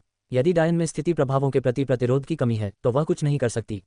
ने कहा कि लियोरा, हम ही वो लोग हैं जो बिना बताए अंदर घुस आए। हालांकि हमें तुरंत मरने के लिए कहना थोड़ा ज्यादा था। उसने एक देवता को मरने के लिए कहा। देवता वे प्राणी हैं जो मृत्यु से परे हैं। वास्तव में हमारा लक्ष्य पुनरुत्थान औषधि बेचना है। एक तरह से मैं सचमुच मृत्यु से परे हूँ। फिलहाल मैं लियोरा की इच्छा के अनुसार चल सकता हूँ। चुड़ैल को एक बार मारकर उसे जिंदा करके औषधि बेचने से काम चल सकता है। आखिरकार हो सकता है कि उसके पास मूल्यांकन कौशल न हो। ये औषधि के असर को साबित करने का एक कारगर तरीका होगा। शायद हमें उसे मार ही देना चाहिए। लियोरा की सहज बुद्धि कभी कभी उसे सच्चाई तक पहुंचा देती है। जैसे ही मैं मारने की हरी झंडी देने ही वाला था, समुराई ने मेरी आस्तीन खींची और मुझे पुनरुत्थान की औषधि थमा दी। उसने उसे चुड़ैल को दिखाया। वह, ये विश्व वृक्ष से बनी एक वस्तु है। तुम्हें ये कहाँ से मिली? मैं भी विश्व वृक्ष की सामग्रियों से औषधियाँ बनाना चाहता हूँ। ऐसा लगता है कि चुड़ैल वाली घटना आगे बढ़ गई है। हालांकि उसे मारने का विकल्प काम कर सकता था, लेकिन शांतिपूर्ण रास्ता अपनाना ज़्यादा आसान लगता है। कई गेम खेलने के बाद मैं समझता हूँ कि गंदे तरीकों का इस्तेमाल करने पर आमतौर पर किसी न किसी तरह की प्रतिक्रिया जरूर मिलती है। आप वास्तव में विश्व वृक्ष की सामग्री ढूंढने में कामयाब रहे। चुड़ैल मुस्कुराते हुए कहती है। किसी को भी लियोरा की वापसी का महत्व समझ में नहीं आया, इसलिए इसे एक विजयी परेड की तरह माना गया जो एक प्यारी सी बच्ची के पास से गुजरी। लेकिन इस बार हम अलग हैं। आखिरकार हम एक पुनरुत्थान औषधि साथ लाए थे। हालांकि इस औषधि में कई कमियां हैं, लेकिन ये युद्ध के लिए नहीं है। हालांकि केवल एक होने से अप्रत्याशित दुर्घटना को रोका जा सकता है। ये धनी और शक्तिशाली लोगों के लिए जरूरी होगा, और एक विशिष्ट कीमियागर होने के नाते मैं इस पुनरुत्थान औषधि को जितना चाहूँ उतना बना सकता हूँ। मैं इसके साथ व्यवहारिक रूप से दुनिया पर शासन कर सकता हूँ। मुझे आश्चर्य है कि यदि मुझे राष्ट्रीय कीमियागर के रूप में चुन लिया गया तो मैं इस प्रस्ताव को कैसे ठुकराऊंगा। जब मैं ठीक महसूस कर रहा था और गिल्ड में पहुंचा तो एक घबराई हुई रिसेप्शनिस्ट जल्दी से हमारी तरफ आई। उसने लियोरा के चेहरे को देखा, फिर उसके शरीर को बेरुखी से देखा और फिर उसके पेट में लात मारी और उसे जमीन पर गिरा दिया। यह उसके लिए अच्छी बात है। यदि लियोरा ने अपनी कला का उपयोग किया होता तो उसका पेट पूरी तरह नष्ट हो गया होता। रिसेप्शनिस्ट, जो मुश्किल से सांस ले पा रही थी, बुदबुदाया। माफ करना मास्टर। वह उद्धरण चिन्ह प्रश्नवाचक चिन्ह। देवता कहते हैं कि ज्यादातर चीजें एक मुक्का मारकर ठीक की जा सकती हैं। हाँ मास्टर, तुम्हें बुला रहे हैं। ठीक है। रिसेप्शनिस्ट की बात पर ध्यान दिए बिना लियोरा भावशून्य चेहरे के साथ गिल्ड मास्टर के कमरे की ओर चल पड़ी। गिल्ड मास्टर ने लियोरा को एक आदर्श छात्रा कहा था, लेकिन अगर वह अपनी बात वापस लेना चाहता है तो यही समय है। मैं यहाँ एक उपचार औषधि छोड़ दूंगा। यद्यपि यह उसकी गलती है, फिर भी मैं अपनी दयालुता के कारण उससे इसका शुल्क नहीं लूंगा। हम मालिक के कमरे में पहुंचे। मुझे खुशी है कि तुम आई, लियोरा। मुझे ये कहते हुए दुख हो रहा है कि वर्तमान में मैरियला में रैंक या उससे ऊपर के सभी साहसी लोगों के लिए एक अनिवार्य मिशन जारी किया गया है। एक अनिवार्य मिशन? हाँ, ए रैंक या उससे ऊपर के साहसी लोगों को विशेष सुविधाएं मिलती हैं, लेकिन इन सुविधाओं के साथ कुछ कमियां भी आती हैं। यही अनिवार्य मिशन है। यह एक चूंकि हम हमेशा आपके साथ अच्छा व्यवहार करते हैं, इसलिए कृपया बदले में हमें यह उपकार करें वाली व्यवस्था है। देवता कहते हैं, स्वतंत्रता का अर्थ है स्वयं की जिम्मेदारी लेना। मुझे इससे कोई आपत्ति नहीं है। ये राहत की बात है। उन्होंने एक चर्मपत्र सौंपा जिस पर विस्तृत विवरण लिखा हुआ था। थोड़ा बहुत पढ़ना सीख लेने के बाद लियोरा को शब्दों को समझने में थोड़ी दिक्कत हुई। थोड़ी देर बाद वह समझ पाई कि डाकुओं का एक शक्तिशाली समूह हाल ही में आया था। वे स्वयं को पतित समाज कहते हैं। क्या वे विनाश सोसाइटी के सहयोगी हैं? वह क्या है, मुझे याद नहीं है। ऐसा लग रहा था कि उसे केवल नाम ही याद था। डिस्ट्रक्शन सोसाइटी एक गिल्ड का नाम था जो एक रेड बैटल रॉयल में लियोरा के साथ लड़ता था। उनकी खेल शैली औसत दर्जे की थी, लेकिन वे नज़दीकी रेंज के डीपीएस के रूप में काफ़ी सक्षम थे। वे उस भूमिका में लोलो के समान थे। इस बार का लक्ष्य फॉलन सोसाइटी नामक डाकू समूह को खत्म करना था। मूलतः ऐसा लगता है कि हमें उन्हें पूरी तरह से मिटा देने की अनुमति है। जिन महिलाओं का उन्होंने अपहरण किया था उनकी सुरक्षा को नज़रअंदाज कर दिया गया है, और ऐसा लगता है कि प्राथमिकता उन्हें खत्म करने की है। ऐसी दुनिया में नैतिकता का यही स्तर अपेक्षित है। कई साहसी लोगों ने इस मिशन का प्रयास किया था, लेकिन बिना कोई जानकारी प्राप्त किए ही वे नष्ट हो गए। अनुमानित खतरा स्तर एस है। अगर हो सके तो मैं चाहूंगा कि तुम इस मिशन के लिए एक दल बनाओ, लियोरा। एक रैंक के साहसी होने के नाते तुम्हें जल्दबाजी करने की जरूरत नहीं है। तैयारी के लिए समय लो, वरना यह एक ऐसा मिशन है जिसमें तुम मर जाओगे। सच कहूं तो हम बस मिशन स्वीकार करने और इंतजार करने की सलाह देते हैं। इसकी जरूरत नहीं है। एक रैंक समूह, यहाँ तक कि अनुभवी सैनिकों ने भी इसे चुनौती दी और असफल रहे। खैर, वे दूसरे शहर से आए साहसी लोग थे, इसलिए हमें उनके कौशल के बारे में केवल अफवाहों से ही पता चला। यह एक अविश्वसनीय रूप से शक्तिशाली अज्ञात शत्रु है। क्योंकि यह एक अनिवार्य मिशन है, इसलिए इसका इनाम सामान्य से भिन्न असाधारण रूप से भव्य है। हालांकि अनुरोध के अनुसार सक्रिय भागीदारी को बिल्कुल प्रोत्साहित नहीं किया जाता है। ऐसा लगता है कि गिल्ड मूल्यवान रैंक के साहसी खिलाड़ियों को खोना नहीं चाहता। यह अनिवार्य मिशन एक नोटिस की तरह लगता है, जिसमें उच्च श्रेणी के साहसी लोगों को खतरे के बारे में सूचित करने और यदि संभव हो तो उन्हें मार गिराने का निर्देश दिया गया है। साथ ही यह सख्त सुझाव भी दिया गया है कि यदि आप उनसे लड़ने जा रहे हैं तो सतर्क रहें और एक समूह बनाएं। हमें कुछ बहुमूल्य जानकारी प्राप्त हुई, जो आमतौर पर उच्च श्रेणी के साहसी लोगों के लिए आरक्षित होती है। यह एक स्वतंत्र गठबंधन मामला भी हो सकता है। हालांकि अभी के लिए जैक दुश्मन की तलाश कर रहा है और हिल्डा और मैं पहले क्षेत्र को फिर से हासिल करने पर ध्यान केंद्रित कर रहे हैं। यह एक झंझट है और मैं सभी को एक साथ नहीं बुलाना चाहता। लियोरा, चलो इस खोज को स्वीकार करते हैं। तुम बाद में तय कर सकती हो कि पार्टी बनानी है या नहीं। देवता कहते हैं, मैं स्वीकार करता हूँ। मैं बाद में निर्णय लूंगा कि पार्टी बनाऊं या नहीं। गिल्ड मास्टर ने स्वीकृति में सिर हिलाया। उसने गरिमा के साथ अपनी ठुड्डी को आपस में गुथी हुई उंगलियों पर टिकाया और कहा, वैसे लियोरा, ये एक विनाश सोसाइटी क्या है? क्या यह ऐसा समूह है जिसमें हमारा गिल्ड शामिल हो सकता है? मुझे नहीं पता। पब फ्यूचर द्वारा विज्ञापन। पब फ्यूचर विज्ञापन। विनाश, मुझे ये शब्द अच्छा लगता है। ये व्यक्ति थोड़ा अजीब है। फिलहाल हमने गिल्ड में पुनरुत्थान औषधि बेचने की कोशिश की, लेकिन यह अच्छा नहीं रहा। कोई भी गिल्ड में इतनी अद्भुत औषधि नहीं बेचता। आप एक रैंक साहसी हैं, इसलिए यह शायद झूठ नहीं है ना? क्या ये वास्तव में एक पुनरुत्थान औषधि है? ये झूठ नहीं है। क्या आप इसे आजमाना चाहेंगे? लियोरा ने पुरुष रिसेप्शनिस्ट के सामने अपनी दरांती तान दी। लियोरा को देखते ही महिला रिसेप्शनिस्ट भाग गई थी। रिसेप्शनिस्ट चीख पड़ा और परेशानी में भौहें सिकोड़ लीं। कोई भी गिल्ड पुनरुत्थान औषधि खरीदने का खर्च नहीं उठा सकता, तो फिर हमें इसे कहाँ बेचना चाहिए? मैरियल्ला में एक कुशल चुड़ैल है, वह इसे खरीद सकती है। तुम क्या सोचते हो? समझा, बहुत बढ़िया। हालांकि गिल्ड को पुनरुत्थान औषधि में भी रुचि है। कृपया हमें किसी भी घटनाक्रम से अवगत कराते रहें। हम मुआवजा देंगे। मैं चुड़ैल से भी संपर्क करूंगा, लेकिन वह थोड़ी संकी है। समझा। लियोरा ने हल्के से सिर हिलाया और निर्देशानुसार चुड़ैल के घर की ओर चल पड़ी। घर पहुंचने से पहले मैंने चुड़ैल के बारे में जानकारी के लिए विकी पर जल्दी से नजर डाली। ऐसा लगता है कि चुड़ैल किसी प्रोडक्शन रोल में काम करने वाले व्यक्ति के लिए एक सामान्य शब्द है और वे चुड़ैलों की औषधियां बना सकते हैं। जाहिर है, कोई भी वास्तव में उन और नियमित औषधियों के बीच अंतर को नहीं समझता है। ये दिलचस्प लगता है और मैं उससे मिलने के लिए उत्सुक हूँ।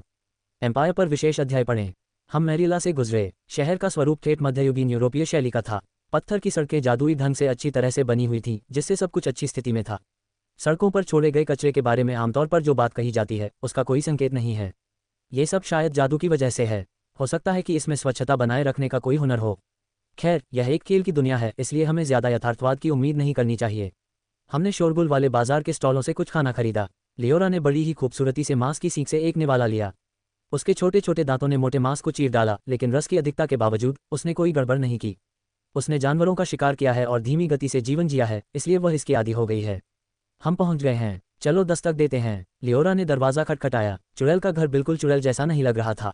दरअसल वह इतना साधारण था कि उसे आसपास के घरों से अलग पहचानना मुश्किल था।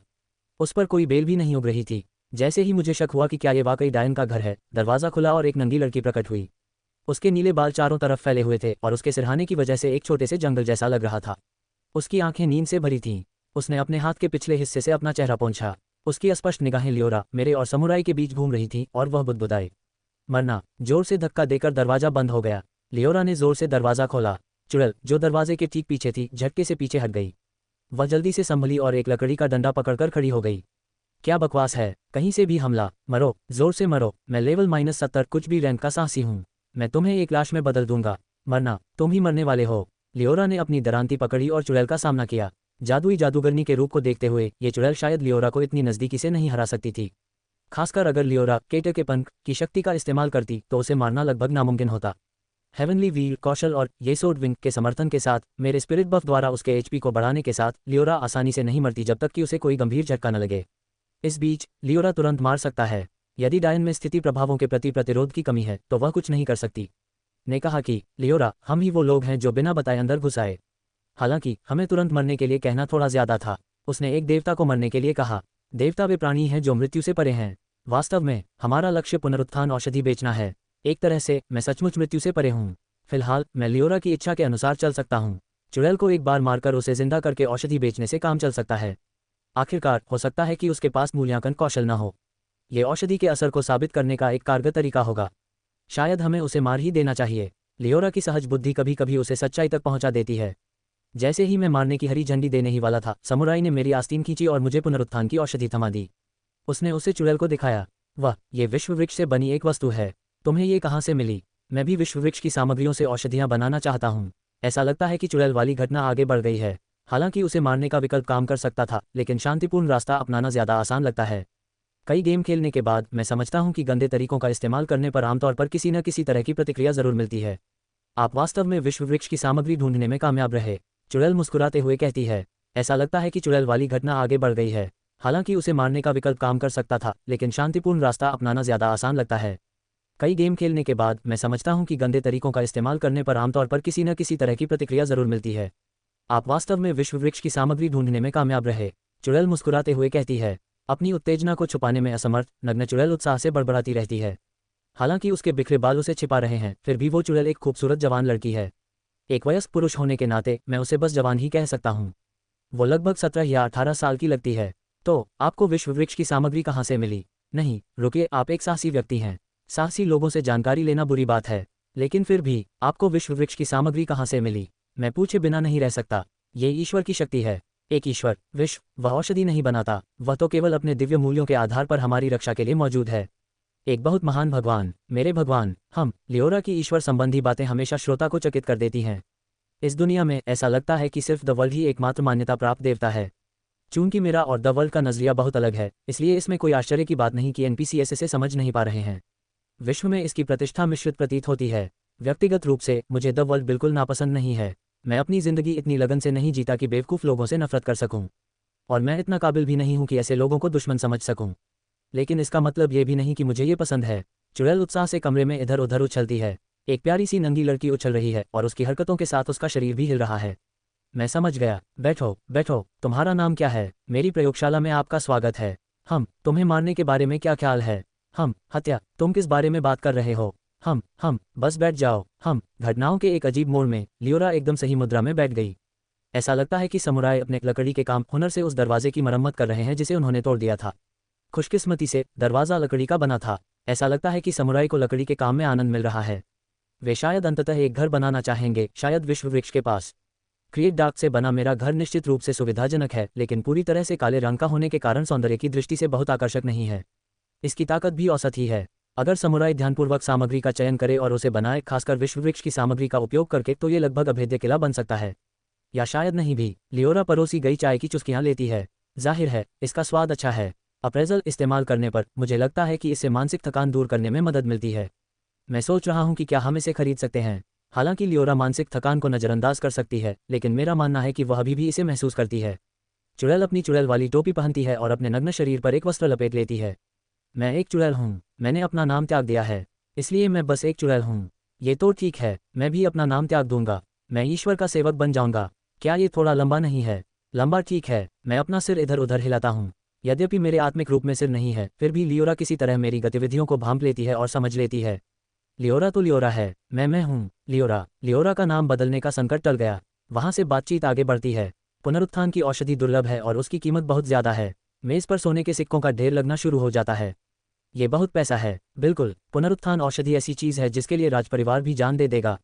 अगर उन्हें जहर दे दिया जाए, उनकी हत्या कर दी जाए, या वे अचानक मर जाएं, तो भी वे जिंदा हो सकते हैं। एक राजा का काम, जरा सोचिए तो, बस जिंदा रहना है। एक आसान काम, स्वर्ग। खैर, ऐसा लगता है कि हमारा राजा ऐसा नहीं सोचता। हमने अंततः 3 औषधियाँ बेच दीं। इससे ही 1 साल आराम से गुजारा करने लायक पैसा मिल जाता है। यह उतना महंगा नहीं था जितना मैंने सोचा था। यह एक वाजिब सौदा था। जाहिर है पुनरुत्थान औषधि का प्रबंधन करना कठिन है।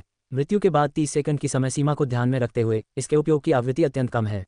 Ads by pub future. Pub future ads. कुछ लोगों के पास चीज़ों को सुरक्षित रखने के लिए उपयुक्त वस्तुएं या कौशल होते हैं, लेकिन जब तक आप उन्हें हर समय अपने पास नहीं रखते, वे बेकार हैं। अगर उपयोग की अवधि या संरक्षण का समय लंबा होता, तो आपके पास जीवन भर आराम से रहने के लिए पर्याप्त पैसा होता। लियोरा जोर से निगलती है। लियोरा की मूल इच्छाओं में से एक थी एक साहसी के रूप में पैसा कमाना। आखिरकार पैसा जीवन में महारत हासिल करने का एक स्पष्ट और समझने योग्य साधन है। इसके अलावा लियोरा को धीमी गति से जीवन जीने का अनुभव है। जीवन को हताश होकर न जीने की खुशी उसके युवा शरीर में अंकित है। हमेशा के लिए भगवान के साथ। हे, कोई और आसपास नहीं है। तो क्या आपके पास विश्व वृक्ष से संबंधित कोई और सामग्री है? मैं उसका उपयोग करना चाहता हूँ। मैंने वह औषधि एक तहखाने से ली थी। यह असंभव है। मेडुसा की आंख ऐसी चीज़ नहीं है जिसे सामान्य मूल्यांकन पहचान सके। ये तो निर्माता का नाम भी दिखाता है। ज़ैफिर ने इसे बनाया है ना? उस नाम के साथ समा का प्रयोग करें। ऐसा लगता है कि वह हम पर नज़र रख रही है। अगर यह किसी कालकोठरी की वस्तु होती तो इसका कोई रचयिता नहीं होता। तो ये बात कि मैंने इसे बनाया था अब सबके सामने आ गई है। ओह, इसमें कुछ नहीं किया जा सकता। इसे गुप्त रखना आदर्श होता, लेकिन पैसा कमाने की अपेक्षा गोपनीयता को प्राथमिकता देना व्यर्थ है। इसके अलावा इसका उपयोग युद्ध में नहीं किया जा सकता। अन्य खिलाड़ी इस पर ध्यान दे सकते हैं, लेकिन मैं किसी तरह काम चला लूंगा। खैर, इसे मुझ पर छोड़ दो। मैं जन्मजात चुड़ैल हूँ। औषधियाँ खरीदना और बेचना मेरे लिए स्वाभाविक है। मैं सिर्फ उन्हीं को बेचूंगी जिन पर मुझे भरोसा है। अब विश्ववृक्ष की सामग्री का क्या? लियोरा, चलो थोड़ा सा साझा करते हैं। वह मुझसे बेहतर कारीगर है। वह शायद कुछ अद्भुत बना दे। विश्ववृक्ष की सामग्री लियोरा ने स्वयं बनाई थी। उसकी अनुमति के बिना इसे देना उचित नहीं होगा। हालांकि ये संभावना नहीं है कि लियोरा मना कर देगी। लियोरा ने सिर हिलाया। वह अपने सामान के डिब्बे से सामान निकालती है और उसे बाहर रखना शुरू कर देती है। ये लो, नहीं, मैं खरीद लूंगा। मुझे तुम पसंद हो। मैं उन लोगों से भीख नहीं मांगता जिन्हें मैं पसंद करता हूँ। हम बराबर हैं, इसलिए अगली बार इजाज़त मिलती है और रिश्ते बनते हैं। लेन देन एक अटूट बंधन बनाता है। यदि आप एक तरफा तौर पर कुछ दे देते हैं तो वह बंधन किसी भी समय टूट सकता है। हालांकि अगर इसमें मुनाफा शामिल है तो उस बंधन को तोड़ना इतना आसान नहीं होगा। हालांकि व्यक्ति के स्वभाव के आधार पर हो सकता है कि उसे इसकी परवाह न हो। तो मैं इसे बेच दूंगी। कितने में? लियोरा अपना सिर झुकाती है। पुनरुत्थान औषधि के लिए हमें जो धन मिला था उससे भी अधिक धन इकट्ठा हो गया था। लियोरा की आंखें आश्चर्य से चौड़ी हो गईं। यह इतना महंगा क्यों है? ये औषधियाँ पहले से ही तैयार थीं और इन्हें बनाने वाला अभी भी अनुभवहीन है। मैं इससे भी बेहतर कुछ बना सकता हूँ। दूसरे शब्दों में, कच्चा माल दुर्लभ है। परमेश्वर बहुत महान है। खैर, अभी तो लियोरा, चीज़ें ऐसे ही चलती हैं। मैं इस दुनिया में अपनी पूरी शक्ति का इस्तेमाल नहीं कर सकता। लियोरा ने एक क्षण विचार करने के बाद सहमति में सिर हिलाया। फिलहाल लेन देन पूरा हो गया है। लियोरा और चुड़ैल एक चाय पार्टी जैसी पार्टी शुरू करते हैं। इस बीच मैं दुकान में रखी चीज़ों का मूल्यांकन शुरू करता हूँ। मैं कुछ भी उपयोगी चीज़ खरीदना चाहता हूँ। साम्राज्य से नए रोमांच का आनंद लें। आखिरकार इसमें जबरन खोज भी शामिल है। लियोरा और चुड़ैल के बीच बातचीत आश्चर्यजनक रूप से एक अच्छी बातचीत है। हालांकि लियोरा चीज़ों को समझाने में काफ़ी कमज़ोर है, ऐसा लगता है। दूसरी ओर चुड़ैल विश्ववृक्ष की सामग्री के प्रति आसक्त है। आपको विश्ववृक्ष की और सामग्री कब मिलेगी? चूंकि यह नई सामग्री है, इसलिए मैं संभवतः कुछ बार असफल हो जाऊंगा। मैं अभी एक मजबूर मिशन पर हूँ। मुझे यकीन नहीं है कि मुझे और कब मिलेगा। ओह, क्या ये वह डाकू समूह है? ओह, यह महत्वपूर्ण जानकारी हो सकती है। मैं मूल्यांकन करना बंद कर देता हूँ और चुड़ैल की बात सुनता हूँ। मैंने उनसे लड़ाई नहीं की, लेकिन एक आदमी वापस आ गया। हालांकि ऐसा लगता है कि वह अपनी महिला साथी को छोड़कर ही बच गया। इसीलिए वह गिल्ड को इसकी सूचना नहीं दे पाया। क्या वे मजबूत थे? उसे पता नहीं चला। जाहिर है, उनका इक्का कहीं से गिरकर रोने लगा और उसी पल वे चारों ओर से घिर गए। सारे आदमी तुरंत मारे गए, लेकिन यह आदमी अपनी फुर्ती से बच निकला। दुश्मन समूह कोई खास उच्च स्तरीय नहीं लग रहा था। मैंने जो सुना है उससे ऐसा लगता है कि उनके दिमाग में कुछ गड़बड़ कर दी गई है। दुश्मन की लड़ाकू ताकत अधिक नहीं लगती। यही बात उन्हें और भी ज्यादा परेशान करती है। ज्यादा संभावना है कि यहाँ किसी तरह का उपाधि या अद्वितीय कौशल काम कर रहा हो। अगर यह एक मजबूर मिशन है तो आपको लड़ना होगा। मैं खुद युद्ध में ज्यादा रुचि नहीं रखता, लेकिन मैं मानसिक हमलों से बचाव के लिए कुछ तैयार कर सकता हूँ। धन्यवाद। इसका जिक्र मत करो। ये विश्ववृक्ष सामग्री के लिए है और इसके अलावा ऐसा लगता है कि तुम भविष्य में मेरे लिए और भी दिलचस्प चीजें लाओगे। चुड़ैल ने मानसिक हमलों से बचाव के लिए कई वस्तुएं तैयार की। चाहे आप कितने भी मजबूत क्यों ना हो, मानसिक हमले हमेशा परेशानी पैदा करने वाले होते हैं। एक गुड़िया जो आपके लिए मानसिक हमले को झेलती है, एक बाल आभूषण जो भ्रम को दूर करता है, एक दर्पण जो दिमाग को धोने से मुक्त करता है, सभी प्रकार की वस्तुएं। पुनरुत्थान औषधियों को बेचकर हमने जो पैसा कमाया था उसका 60% इस प्रक्रिया में गायब हो गया।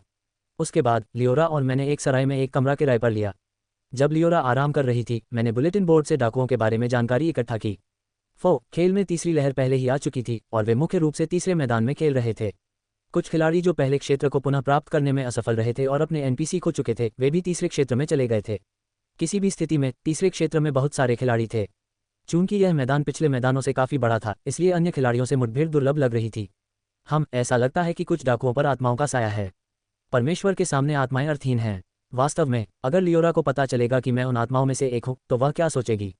मुझे लगता है कि वह सच को स्वीकार नहीं कर पाएगी। उस युवती के मानसिक स्वास्थ्य की खातिर मुझे ये सुनिश्चित करना होगा कि मेरा झूठ छिपा रहे। बुलेटिन बोर्ड पर डाकुओं द्वारा किए गए अत्याचारों को दिखाया गया था। महिलाओं के साथ भयानक कृत्य करते, पुरुषों को प्रताड़ित करते और मार डालते हुए उनके कई वीडियो थे।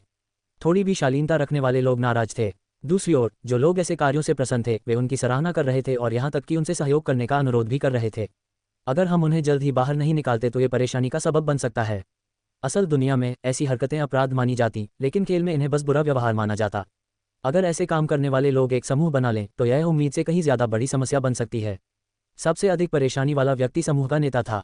जब भी वह कुछ करता तो लोग फूट फूट कर रोने लगते और जमीन पर गिर पड़ते। वह सीधे तौर पर किसी को शारीरिक नुकसान नहीं पहुंचा रहा था। यह एक प्रकार का मन नियंत्रण था। ऐसा प्रतीत होता है कि उन्होंने इसी प्रकार का हमला किया था। इसके अलावा वीडियो से ऐसा लग रहा था कि उसके हमलों के साथ हमेशा एक आत्मा का आविर्भाव होता था। यह शायद खिलाड़ी के पास मौजूद एक अनोखा कौशल है। फो में आधुनिक एमएमओ के लिए एक दुर्लभ विशेषता थी। गंदे खेल पर कोई भी सिस्टम प्रतिबंध नहीं था। ज्यादातर एमएमओ में कुछ सुरक्षित क्षेत्र होते हैं जहां खिलाड़ी को मारना पीके वर्जित होता है, या पीके खिलाड़ियों के लिए उनके नाम लाल रंग में रंगने जैसे दंड होते हैं। ये तंत्र पीके को कम अनुकूल बनाते हैं, लेकिन फो में इनमें से कुछ भी मौजूद नहीं है। खिलाड़ी स्वतंत्र रूप से अपराध कर सकते हैं। अगर वे पकड़े जाते हैं तो उन्हें गिरफ्तार किया जा सकता है, लेकिन सिस्टम कोई सजा नहीं देता। ये लगभग असल जिंदगी जैसा ही है। यह एक चमत्कार था कि पीएचओ समुदाय ने अब तक अपनी अखंडता बनाए रखी थी। गेमर्स अक्सर सोचते हैं अगर यह निषिद्ध नहीं है तो ये खेल का हिस्सा है। कुछ खिलाड़ी उचित शिष्टाचार का पालन करते हैं, लेकिन ये केवल एक छोटा सा हिस्सा है। यदि अधिक लोग डाकू समूह में शामिल होने के लिए एकत्र हो जाएं और उनका स्तर बढ़ जाए तो ये खतरनाक हो जाएगा।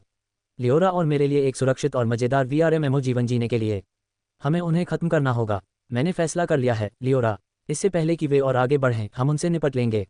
समझ गया भगवान, मैं आपका अनुसरण करूंगा, चाहे कुछ भी हो। अच्छा, डाकू समूह की करतूतों को रिकॉर्ड करने वाला व्यक्ति एसिड मेथड नाम का एक जल आत्मा खिलाड़ी एक लाइव स्ट्रीम शुरू कर चुका था। वह एक ठेकेदार विहीन आत्मा था जिससे वह अपेक्षाकृत शक्तिहीन था। हालांकि कोई अनुबंध न बनाकर वह फो में स्वतंत्र रूप से घूम सकता था। ऐसा प्रतीत होता है कि उन्हें डाकुओं द्वारा किए गए अत्याचारों को फिल्माने और उनका वीडियो पोस्ट करने में आनंद आता था। वीडियो में हम एक एनपीसी महिला को नेता द्वारा हमला किए जाने के बाद रोते और गिरते हुए देखते हैं। पुरुष आगे बढ़ते हैं। उनमें कुछ ऐसे खिलाड़ी भी शामिल थे जिनमें आत्माएं प्रकट हुई थीं। ये वीडियो देखने लायक बहुत क्रूर था। मैं बिना रुके धारा को देखता रहा, अपनी नजरें नेता और उसकी आत्मा पर गड़ाए रहा। वे कुछ करने की योजना बना रहे थे, नेता और उसकी संकुचित आत्मा दोनों। एम्पायर पर विशेष कहानियां खोजें। ये संभवतः एक समन्वय कौशल था जिसका प्रयोग तनाका और हिल्डा ने किया था। उद्धरण चिन्ह ... ईमानदारी से कहूं तो ये बहुत अप्रत्याशित है। जिन लोगों ने उन्हें चुनौती दी है उनमें से कई ए रैंक के थे। निश्चित रूप से उन्होंने कुछ प्रतिवाद तैयार किए होंगे। बुलेटिन बोर्ड गतिविधि से गुलजार था। ऐसा लग रहा था कि डाकुओं के गिरोह को पकड़ने के लिए एक टीम बनाई गई थी। हालांकि मुझे धोखे का शक था। बुलेटिन बोर्ड के जरिए भर्ती, ये संभवतः एक जाल था। इसमें शायद कुछ अपराधी भी शामिल थे जो पहले से ही इस डाकू समूह का हिस्सा थे या इसमें शामिल होना चाहते थे। इस गिरोह में शामिल होने वाले किसी भी व्यक्ति को पीठ में छुरा घोंपा जा सकता था। ये दुश्मन परेशान करने वाले थे। इससे पहले कि समुदाय बिखर जाए हमें उन्हें रोकना होगा। पब फ्यूचर विज्ञापन। डाकुओं का स्थान शीघ्र ही पता चल गया। आखिरकार वे अपने अपराधों को वास्तविक समय में लाइव स्ट्रीम कर रहे थे। वे महिलाओं का बलात्कार और उन पर अत्याचार कर रहे थे, उनकी गरिमा को पूरी तरह से नष्ट कर रहे थे। जिन खिलाड़ियों को एनपीसी का खतरा था वे इस भयावह दृश्य को सहन नहीं कर सके और भाग गए। लाइव स्ट्रीम काफी लोकप्रिय थी। कई लोग इसमें शामिल हो रहे थे और कह रहे थे मैं अगला हूं और मैं जानबूझकर अपने एनपीसी को मार डालूंगा और तीसरे क्षेत्र की ओर चल दूंगा। यह मूलतः एक भर्ती अभियान था। यदि मेरा अनुबंधित एनपीसी पुरुष होता तो मैं उनका विश्वास जीतने के लिए समूह में घुसपैठ कर सकता था, लेकिन लियोरा को तुरंत निशाना बनाया जाता। हम छाया घूंघट की आड़ में डाकुओं के ठिकाने के पास पहुंचे। उनका ठिकाना पहाड़ों में एक गुफा थी। नकदी से सुसज्जित ये गुफा आश्चर्यजनक रूप से आरामदायक लग रही थी। बाहर 2 गार्ड तैनात थे। मूल्यांकन का उपयोग करने के बाद मैंने पाया कि दोनों काफी कुशल थे। उनकी कौशल संरचना बहुत परिष्कृत थी, इसलिए मैंने निष्कर्ष निकाला कि उन पर आत्माओं का साया था। आत्माएं शायद आसपास ही थीं या शायद लाइव स्ट्रीम में भी मौजूद थीं। वे अपने क्रूर कृत्यों में इतने मग्न थे कि उन्हें कोई सचेत रहने का मौका नहीं मिला। अब हमला करने का बिल्कुल सही समय था। दोपहर का समय था। हम रात में हमला करने से बचते थे क्योंकि लियोरा का एंजल फैक्टर कौशल अंधेरे में बहुत ज्यादा ध्यान खींच लेता। जंगल में लियोरा चुपचाप आगे बढ़ गई। लियोरा निर्धारित स्थान पर पहुंची और चुपचाप स्नाइप लाइटनिंग का इस्तेमाल करने के लिए तैयार हो गई। उसी समय मैं चुपचाप एक एनपीसी के पास पहुंच गया। मैंने एक चुड़ैल से जो जादूटोना सिग्नल खरीदा था वह कंपन करने लगा। बिना किसी आवाज के लियोरा की स्नाइपर गोली ने एक गार्ड का सिर उड़ा दिया। जैसे ही दूसरा गार्ड चीखने वाला था मेरे प्रेजेंट साइलेंट ने उसे चुप करा दिया। उसका मुंह खुला का खुला रह गया, लेकिन कोई आवाज नहीं निकली। इसके बाद एक और गोली चली। हम गुफा में सफलतापूर्वक घुस गए। गुफा का जीर्णोद्धार पृथ्वी जादू और निर्माण कौशल का उपयोग करके किया गया था। इसकी संरचना एक छोटी भूल भुलैया जैसी थी, यहाँ तक कि एक दरवाजा भी बंद था। पब फ्यूचर विज्ञापन। हालांकि अंधकार पैदा करो के सामने ये तंत्र शक्तिहीन थे। चाबी के छेद में अंधेरा डालकर उसमें हेरफेर करके और उसे घुमाकर मैं दरवाजा खोल सकता था। बुलेटिन बोर्ड पर अंधेरा पैदा करना अभी भी एक बेहद मुश्किल काम माना जाता था और इसे बेकार करार दिया गया था। मुझे ये बताना था कि यह वाकई कितना उपयोगी है। लियोरा की दरांती भी अपनी उपयोगिता के लिए पहचान बना रही थी, लेकिन यह अभी भी अलोकप्रिय थी क्योंकि कोई भी इतने मुश्किल हथियार को शुरू से चलाना नहीं सीखना चाहता था। रास्ते में हमने कुछ कमजोर गार्डों को खत्म कर दिया। मेरे वर्तमान मौन और समुराई के अचानक हमले बेहद कारगर रहे। हम अपना छाया पर्दा तोड़े बिना गुफा से बाहर निकल गए। हम गुप्त मिशन के लिए उपयुक्त नहीं थे। आखिरकार हमें गुफा में बिखरे हुए कमरे दिखाई दिए। ये स्पष्ट था कि कल्पना की शक्ति अद्भुत थी। इस साधारण गुफा को एक ठहरने की जगह में बदल दिया गया था। समुराई ने उस जगह की खोज के लिए अपनी सोनिक वेव कला का इस्तेमाल किया। ऐसा लग रहा था कि वहां प्रतीक्षा करने वाले लोग कम थे, क्योंकि अधिकतर लोग मौज मस्ती में व्यस्त थे। जब भी हमें किसी कमरे में कोई दिखाई देता तो हम उसे तुरंत हटा देते। गुफा की खोज सुचारू रूप से चल रही थी, लेकिन निश्चित रूप से इसकी अपनी सीमाएं थीं। स्वाभाविक रूप से ऐसे दुश्मन भी थे जो खोज में माहिर थे। एक आदमी, जिसके पीछे उसके 5 अधीनस्थ थे, को कुछ महसूस हुआ और वे उसके पास पहुंचे। मुझे कुछ सुनाई दे रहा है। सच में, बीक? हाँ, मेरा संगीत कौशल मुझे बता रहा है। ऐसा लगता है जैसे इस गुफा में पीड़ा और खुशी की चीखों के अलावा भी कोई धुन है। यार, मैं वापस जाना चाहता हूँ। अभी तक सिर्फ 2 बार ही घूमा हूँ और उनमें से एक बार तो बस पीछे से ही आया था। बहुत बुरा था, हालांकि थोड़ा अच्छा था। अगर हम जल्दी वापस नहीं गए तो ये साले अपने तरल पदार्थों से गड़बड़ कर देंगे। मुझे शुरू भी मत करवाओ। मैंने अभी तक एक भी बार कोशिश नहीं की है। ऐसा इसलिए हुआ क्योंकि आप उस दौरान अपना वाद्य बजाने में बहुत व्यस्त थे। मैं तो बस अपने उत्साह को संगीत में बदल रहा था। उनकी हल्की फुल्की बातचीत को सुनना आसान था। हमें समुराई की सोनिक वेव पर निर्भर रहने की भी जरूरत नहीं थी। वे स्पष्ट रूप से ऐसे लोग थे जिन्हें अगर हम मार भी दें तो भी उनकी कमी महसूस नहीं होगी, इसलिए हमारे पास पीछे हटने का कोई कारण नहीं था। लियोरा, जाओ। वर्तमान मौन, वर्तमान लकवाग्रस्त, उद्धरण चिन्ह, विस्मयादिबोधक चिन्ह, उद्धरण चिन्ह। मैंने नेता का मुंह पकड़ लिया और उसके अधीनस्थों को अशक्त कर दिया। लियोरा उनके पास से भागी और बाकी लोगों को मौत के घाट उतार दिया। अपनी दरांती के एक हल्के से वार से उनके सिर धड़ से अलग हो गए। कुछ लोगों ने प्रतिरोध करने की कोशिश की, लेकिन कोई भी लियोरा को मार नहीं सका। जिन्होंने ऐसा किया उन्होंने उसे केवल उसके जीवन चोर ब्लेड के माध्यम से ही उबरने में मदद की। हालांकि यह एक आश्चर्यजनक हमला था। लियोरा कमजोर दुश्मनों के खिलाफ भयानक रूप से शक्तिशाली थी। स्वयंभू संगीतकार ने कुछ चिल्लाने की कोशिश की। लकवाग्रस्त अधीनस्थ जमीन पर तड़प रहा था। समुराई ने उन दोनों को कसकर बांध दिया। लियोरा ने अपनी दरांती उनकी गर्दन पर रख दी और मुस्कुराते हुए अपना प्यारा सा सिर झुका लिया। हमने चुड़ैल से खरीदी गई वस्तुओं का उपयोग करना शुरू कर दिया। हमने सभी संभावित रक्षात्मक उपाय अपनाए, जैसे कि डायन द्वारा विश्व वृक्ष की सामग्रियों से बनाई गई प्रतिरोधक औषधियां और नकली गुड़ियां। इसके अतिरिक्त लियोरा ने पहले ही अपनी नई एंजल फैक्टर आर्ट्स को सक्रिय कर लिया था। 1 महीने तक धीमी गति से जीने के दौरान, हालांकि कुछ ही लड़ाइयां हुई, मैंने एंजल्स फैक्टर को लगातार सक्रिय रखा। इसकी बदौलत कौशल स्तर 30 को पार कर गया और जल्द ही 40 के करीब पहुंचने वाला था। नए आर्ट को अल्टीमेट विंग नाम दिया गया। इस कला का निरंतर बफ डिबफ के प्रति प्रतिरोध प्रदान करता है। हालांकि यह पूर्ण प्रतिरोध नहीं है, फिर भी यह स्टेटस संबंधी बीमारियों से प्रभावित होने की संभावना को काफी हद तक कम कर देता है। सक्रिय होने पर इसमें लक्ष्य के अद्वितीय कौशल की परवाह किए बिना आसपास के सभी बफ्स और डिबफ्स को बलपूर्वक हटाने की क्षमता होती है। हालांकि ये स्वयं पर लगे किसी भी बफ को भी हटा देता है, इसलिए अन्य देवदूत कारक कलाओं के साथ इसकी अनुकूलता सबसे अच्छी नहीं है। यहाँ तक कि पंख और स्वर्गीय वलय भी गायब हो जाते हैं। फिर भी पछताने से बेहतर है कि सावधानी बरती जाए। दुश्मन द्वारा इस्तेमाल किए गए कौशल को बफ माना जा सकता है और उन्हें बिना शर्त हटाने की क्षमता इस लड़ाई में हमारा तुरुप का इक्का होगी। मैंने इसके बजाय एंगल विंग 2 का उपयोग करने पर विचार किया। इसका निरंतर बफ एमपी खपत को कम करता है और इसका सक्रिय प्रभाव शत्रु की कलाओं को निष्प्रभावी करने की एक बार की क्षमता है, जो एक धोखा देने जैसी क्षमता है। हालांकि यदि दुश्मन अपने अद्वितीय कौशल का उपयोग कर सकता है तो यह अर्थहीन होगा, इसलिए मैंने इसका उपयोग न करने का विकल्प चुना। मैं यथासंभव एंजल फैक्टर का उपयोग करने से बचने की कोशिश करता हूं, क्योंकि इसके निरंतर बफ को खोना बेकार होगा। सारी तैयारियां पूरी करने के बाद हम चुपचाप भव्य हॉल में चले गए। अराजकता का एक दृश्य, जिसे केवल पागलपन के रूप में वर्णित किया जा सकता है, हमारे सामने प्रकट हो रहा था। फटे हाल गंदे पुरुषों का एक समूह, जो मुश्किल से फटे कपड़े पहने हुए थे, अपनी मनमानी कर रहे थे। वे महिलाओं को परेशान करते थे और जब ऊब जाते थे तो शराब को पानी की तरह पी लेते थे।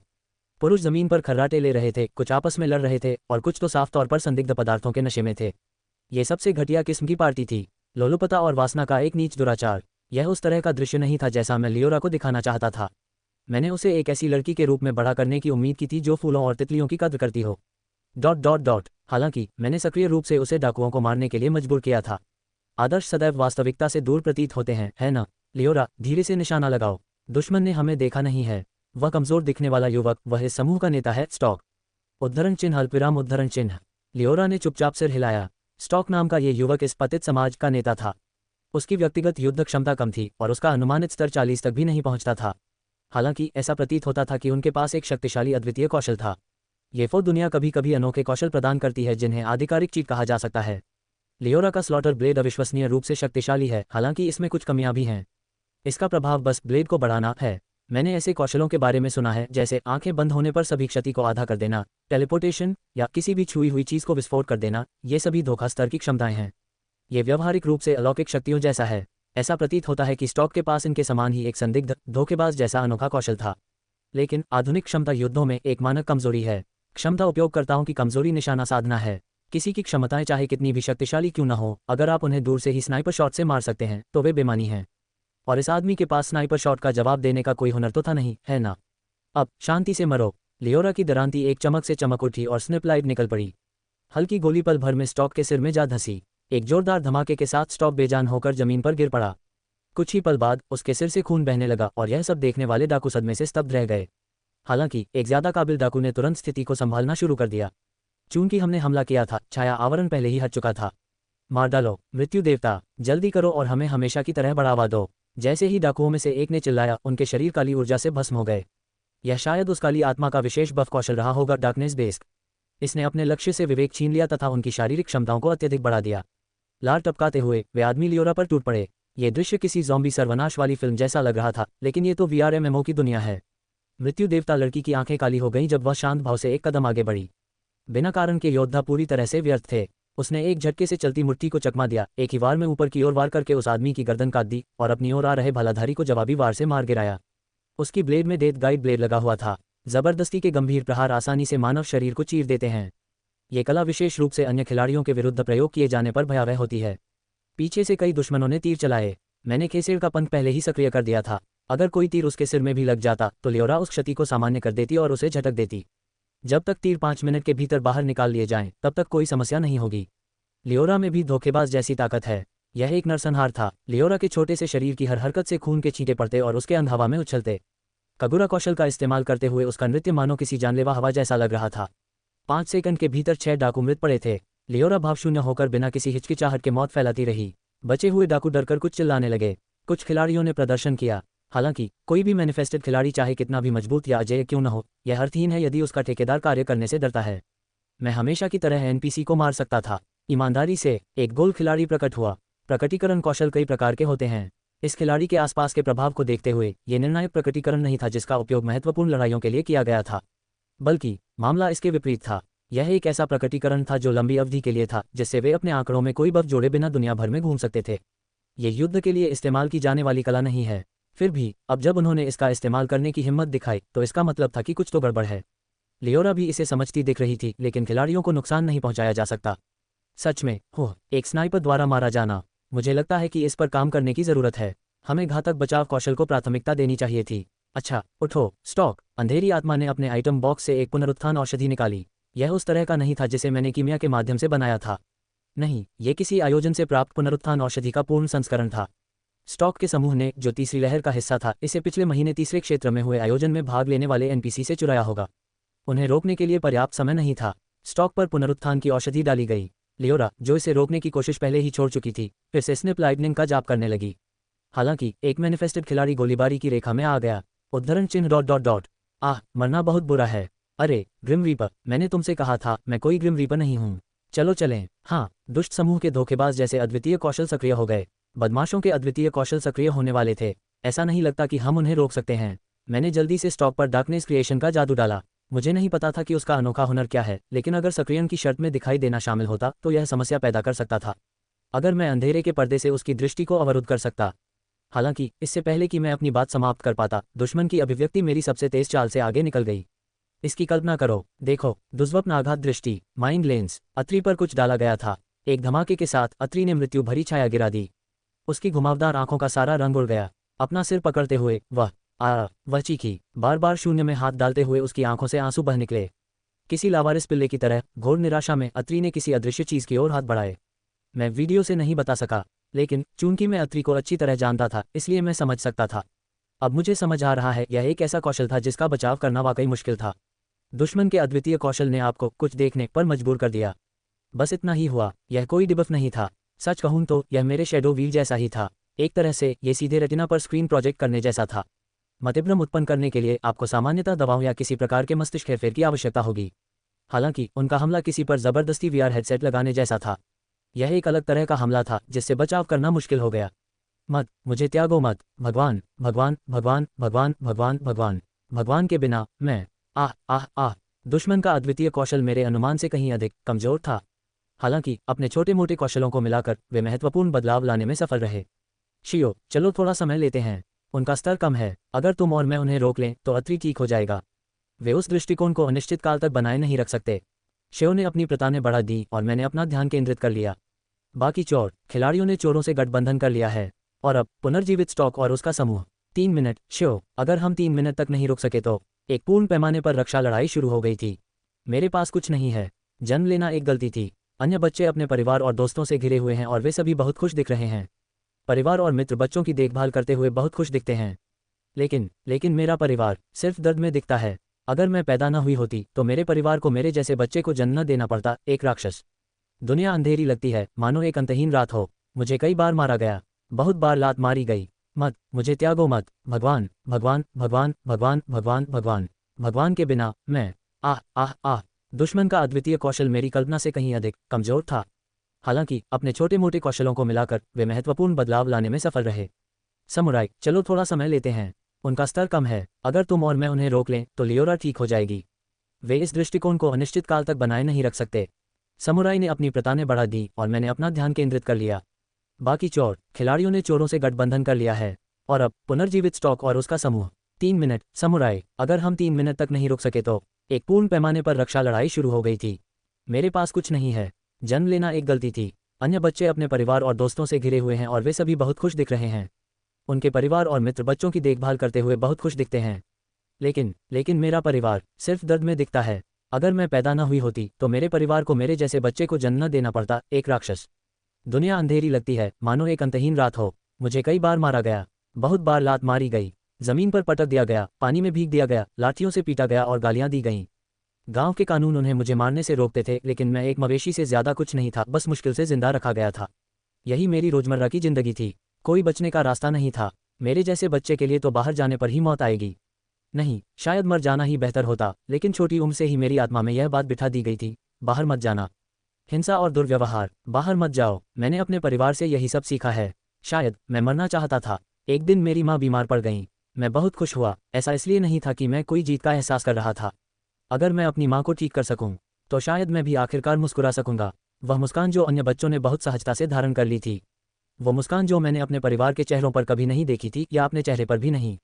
मुझे लगा कि आखिरकार उसे देखने का यही मौका है। बाद में देवताओं ने मुझे बताया कि यह एक सामान्य मनोवैज्ञानिक प्रतिक्रिया थी। दुर्व्यवहार के शिकार बच्चे अक्सर अपने माता पिता द्वारा किए गए दुर्व्यवहार को छिपाते हैं। इसके कई कारण हैं, लेकिन मेरे मामले में मुझे लगा कि मैं प्यार कमा सकता हूँ। इस दुनिया में बिना शर्त प्यार जैसी कोई चीज़ नहीं होती, लेकिन अगर यह सशर्त होता तो शायद।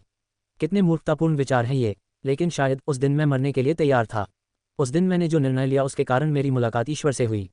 ईश्वर अविश्वसनीय है। उसने मुझ जैसे शक्तिहीन किसी भी चीज़ को, हर चीज़ को मारने की ताकत दी। लियोरा जो कभी कमज़ोर थी अब नहीं रही। भगवान ने मुझसे बात की। लड़की, क्या तुम मुझे सुन सकती हो? लड़की, क्या तुम शक्ति चाहती हो? क्या आप उन दुष्ट प्राणियों से अपनी रक्षा करने की शक्ति नहीं चाहते? अभी हार मानने की जल्दी है। अगर तुम मेरे साथ एक अनुबंध कर लो तो तुम आज़ाद हो सकते हो। शक्ति के साथ तुम जो चाहो कर सकते हो। अपनी इच्छानुसार जियो, मैं तुम्हें इसकी अनुमति दूंगा। परमेश्वर के वचन मेरे द्वारा पहले कभी अनुभव की गई किसी भी बात से अधिक प्रेम से भरे हुए थे। दयालु, स्नेही हर शब्द ने मेरी आत्मा को प्रज्वलित कर दिया। ऐसा लगा जैसे मुझ में नई जान फूंक दी गई हो, मानो मेरा पूरा दुखी जीवन एक झूठ था। यदि आपके पास शक्ति है तो आप जो चाहें कर सकते हैं। जब मैंने ये शब्द सुने तो मेरी रीढ़ में से हरन सी दौड़ गई। इतना ही, मेरा परिवार और गांव मेरे साथ जैसा चाहे वैसा व्यवहार कर सकते थे, मुझ पर अत्याचार कर सकते थे। इसकी वजह यह थी कि मैं कमज़ोर था। कमज़ोरों को छीन लिया जाता है, उन्हें नष्ट कर दिया जाता है, सताया जाता है और उनका मजाक उड़ाया जाता है। लेकिन अगर मैं मजबूत हो जाऊं, ईश्वर ने मुझे जवाब दिया। उन्होंने मुझे ये भी बताया कि इसे कैसे प्राप्त किया जाए। मैं उनसे प्रेम करता हूँ। इस दुनिया में केवल ईश्वर ने ही मुझे बचाया है। उस क्षण मुझे एहसास हुआ, ऐसा नहीं था कि मैं प्यार पाना चाहती थी। मैं किसी से दिल की गहराइयों से प्यार करना चाहती थी, सच्ची भक्ति का अनुभव करना चाहती थी। मैंने ऐसी भावनाएं पहले कभी नहीं जानी थी, लेकिन वे मेरे अंदर स्वाभाविक रूप से उभर आईं। ईश्वर ने मुझे सिखाया कि मुझ में भी ऐसी भावनाएं हैं। भगवान मुझे सब कुछ देता है। उन्होंने मुझे दिखाया कि मैं किसी राक्षस की संतान नहीं, बल्कि एक सामान्य इंसान हूँ। इसलिए मैं डर गया। क्या हो अगर, क्या होगा अगर, क्या होगा अगर, क्या होगा अगर, क्या होगा अगर, क्या होगा अगर, क्या होगा अगर, क्या होगा अगर, क्या होगा अगर, क्या होगा अगर, क्या होगा अगर, क्या होगा अगर, क्या होगा अगर, क्या होगा अगर, क्या होगा अगर, क्या होगा यदि ईश्वर मुझे त्याग दे। पब फ्यूचर द्वारा विज्ञापन। समुराई और मैंने समय खरीदने की कोशिश की, लेकिन यह असंभव था। समुराई और मैं दोनों भीड़ नियंत्रण में माहिर हैं। अगर वे लियोरा को निशाना बनाते हैं जो हिलडुल नहीं सकती, तो हम कुछ नहीं कर सकते। मैंने सब कुछ तैयार कर लिया था, लेकिन मुझे मानना पड़ेगा कि दुश्मन बेहतर था। यह मैच लियोरा की हार है। हालांकि लियोरा की हार हमारी हार नहीं है। विलंब का समय समाप्त हो गया है। समुराई, गार्ड लियोरा, मैं इससे निपट चुका हूँ। मैं गंभीरता से पूर्ण गोता वीआर का अनुभव करना चाहता था। ये दुनिया बाहर की नीरस वास्तविकता से कहीं ज्यादा जीवंत लगती है। हालांकि मेरे और चोरों के मूल्य बुनियादी तौर पर एक दूसरे से मेल नहीं खाते। मेरे लिए उन्हें खत्म किया जाना चाहिए। उक्त सभी के अलावा लियोरा को रोते और चीखते देखना मज़ेदार नहीं है। इसलिए मैंने कहा था, मरो मूर्खों, बकवास बातें करना गेमर्स की आदत है। मैंने आह भरी, इधर उधर भटकना बंद किया और हार मानकर बुदबुदाया। हमारे आसपास की हवा, पूरा स्थान मानो दिल की धड़कन की तरह धड़कने लगा। मानो पूरी दुनिया इसी पल का इंतजार कर रही थी। तारांकन तारांकन कामुई, तारांकन तारांकन। मुझे अंधकार की एक प्रबल शक्ति का एहसास हुआ। ये केवल डेटा होना चाहिए था, फिर भी इसने मुझे सर्वशक्तिमानता की भावना से भर दिया, मानो मेरे पास सचमुच एक भगवान की शक्ति है। जैसे ही मैंने अपने शब्द बुने, मेरे चारों ओर रात फैल गई। आधिकारिक धोखा कौशल जो मुझे सिस्टम भगवान द्वारा प्रदान किया गया है। तारांकन अभिव्यक्ति, तारांकन तारांकन। दुनिया अंधकार में डूब गई और फिर वीडियो स्ट्रीमर एसिड विधि। जिस क्षण ज़ेफिर ने कुछ कहा, दुनिया बदल गई। ये तो बस एक खेल था, फिर भी भय की एक भयंकर भावना, मानो मैंने किसी निषिद्ध निषेध को छू लिया हो, मेरे भीतर उमड़ पड़ी। उस काली आत्मा का प्यारा रोएदार रूप गायब हो गया, नहीं बल्कि यूं कहीं कि मिट गया। उसकी जगह एक विशाल ऊंचा काला पर्दा दिखाई दिया, जो उस जगह पर मंडरा रहा था जहां कभी ज़ेफिर खड़ा था। पूर्वाभास की प्रबल भावना। मैं युद्ध में भाग नहीं ले रहा था। मेरे पास कोई अनुबंधित एनपीसी भी नहीं था। चूंकि मैं युद्ध की स्थिति में नहीं था, इसलिए मैं हार नहीं सकता था, न ही कुछ खो सकता था। मैं तो बस एक आत्मा थी जो दुनिया भर में घूम रही थी। जो मैं देख रहा था और जो मैं साझा करना चाहता था, उसे प्रसारित कर रही थी। और फिर भी मेरा कांपना बंद नहीं हुआ। अंधेरा पर्दा धीरे धीरे खुलने लगा। पर्दे के पार जो कुछ था वह डेटा से अधिक कुछ नहीं था, कम से कम ऐसा होना तो चाहिए था। लेकिन मैं भयभीत था, अविश्वसनीय रूप से भयभीत। ऐसा लगा जैसे कोई वास्तविक दुष्ट देवता प्रकट होने वाला है। एक नई आवाज जो पहले नहीं थी गूंज उठी। पर्दा खुल गया। उसी क्षण उसके पीछे से एक कोहरे जैसी रात छा गई, और उस रात के भीतर से वह अपनी उपस्थिति से अंधेरे को चीरता हुआ प्रकट हुआ। जैसे ही मेरी नज़र उस पर पड़ी, मैं सहज ही बुदबुदाया। अमा ने रोकी। वहाँ एक आकृति खड़ी थी। नहीं, वहाँ एक आकृति राज कर रही थी। यह एक ऐसा आंकड़ा है जिसे कोई भी व्यक्ति, कम से कम बुनियादी स्तर की शिक्षा प्राप्त व्यक्ति, पहचान लेगा। एक युवा पुरुष जिसकी सुंदरता किसी योगिनी से भी अधिक है। उसकी पीठ पर लहराते लंबे सुनहरे बाल और एकदम संतुलित उदास भाव। उसका रूप इतना अवास्तविक था कि एक पुरुष होने के बावजूद मैं उसके आकर्षण को महसूस करने से खुद को नहीं रोक सका। यह कोई साधारण व्यक्ति नहीं था। आमतौर पर इसे हत्याकांड का शिकार कलाकार कहा जाता है। इसे विश्व की महानतम कृति कहा जाता है। पागल आदमी के रूप में संदर्भित। कला के क्षेत्र में उसकी प्रतिभा अद्भुत थी, और जब भी वह कोई कृति बनाता तो उसकी कीमत लाखों में होती। वह एक ऐसा राक्षस था जो अपनी सारी कमाई और भी उत्कृष्ट कृतियां बनाने में लगा देता था। एक सच्चा पागल। सबसे महत्वपूर्ण बात, वह एक दयनीय व्यक्ति था जिसने अपनी प्रतिभा को त्याग दिया और खुद को कुछ तुच्छ भावनाओं के कारण समाज का एक हिस्सा बनने दिया। वह वहां थे, अमा ने रोकी, एक सच्चे दिग्गज, मानो वे सीधे टीवी स्क्रीन से बाहर आ गए हों। अब मुझे समझ आ गया, मैंने अविश्वास में कहा।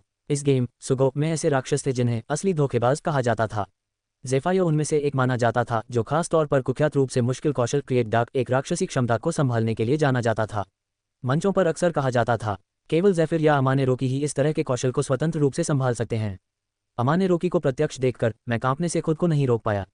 यह किसी प्रसिद्ध व्यक्ति को देखने का विस्मय नहीं था, यह अस्तित्व में आए उस जबरदस्त बदलाव का एहसास था जो उन लोगों ने महसूस किया था जिन्होंने कभी इवेंट छापों को चुनौती दी थी। मैं जैसे जड़वत खड़ा था, अमा ने रोकी ने हल्के से अपने कंधे उचका दिए। उसकी हरकतें सरल थीं, लेकिन हर क्रिया इतनी परिष्कृत थी मानो कोई गतिशील कला देख रहा हो। प्रत्येक पलक झपकने के साथ उसकी लंबी पलकें फड़फड़ाती। मैं समझ गया, ये शरीर मेरे असली शरीर से भी बेहतर चलता है। क्या कोई ऐसा है जो इसे पहली ही कोशिश में पूरी तरह से नियंत्रित कर सके? मुझे भी मांसपेशियों की गतिशीलता के अपने पूरे ज्ञान के बावजूद थोड़ा समय लगा। लापरवाही से अमा ने रोकी। ज़ेफिर ने एक दरांती उठा ली। ज़ेफिर के होंठ हिलने लगे जब वह स्टॉक की ओर मुड़ा, जो अभी भी हिल नहीं पा रहा था। अंधेरा बनाए। तुरंत ही अंधकार ने एक जटिल घर जैसी संरचना बना ली। अंदर फंसा स्टॉक भागने के लिए बेताब लग रहा था, लेकिन क्रूर सच्चाई उसे रोकने वाली नहीं थी। 5 ज़ेफिर ने फुसफुसाकर नंबर बताया और हंसिया कंधे पर टिकाकर चलने लगा। पकड़ो उसे, डाकू चिल्लाए। वह अकेला है। हमारे पास हथियार चलाने का 50 से ज्यादा हुनर है। पब फ्यूचर विज्ञापन। आगे की कहानी सुनाने के लिए VM स्टोरी वर्ल्ड को सब्सक्राइब करो।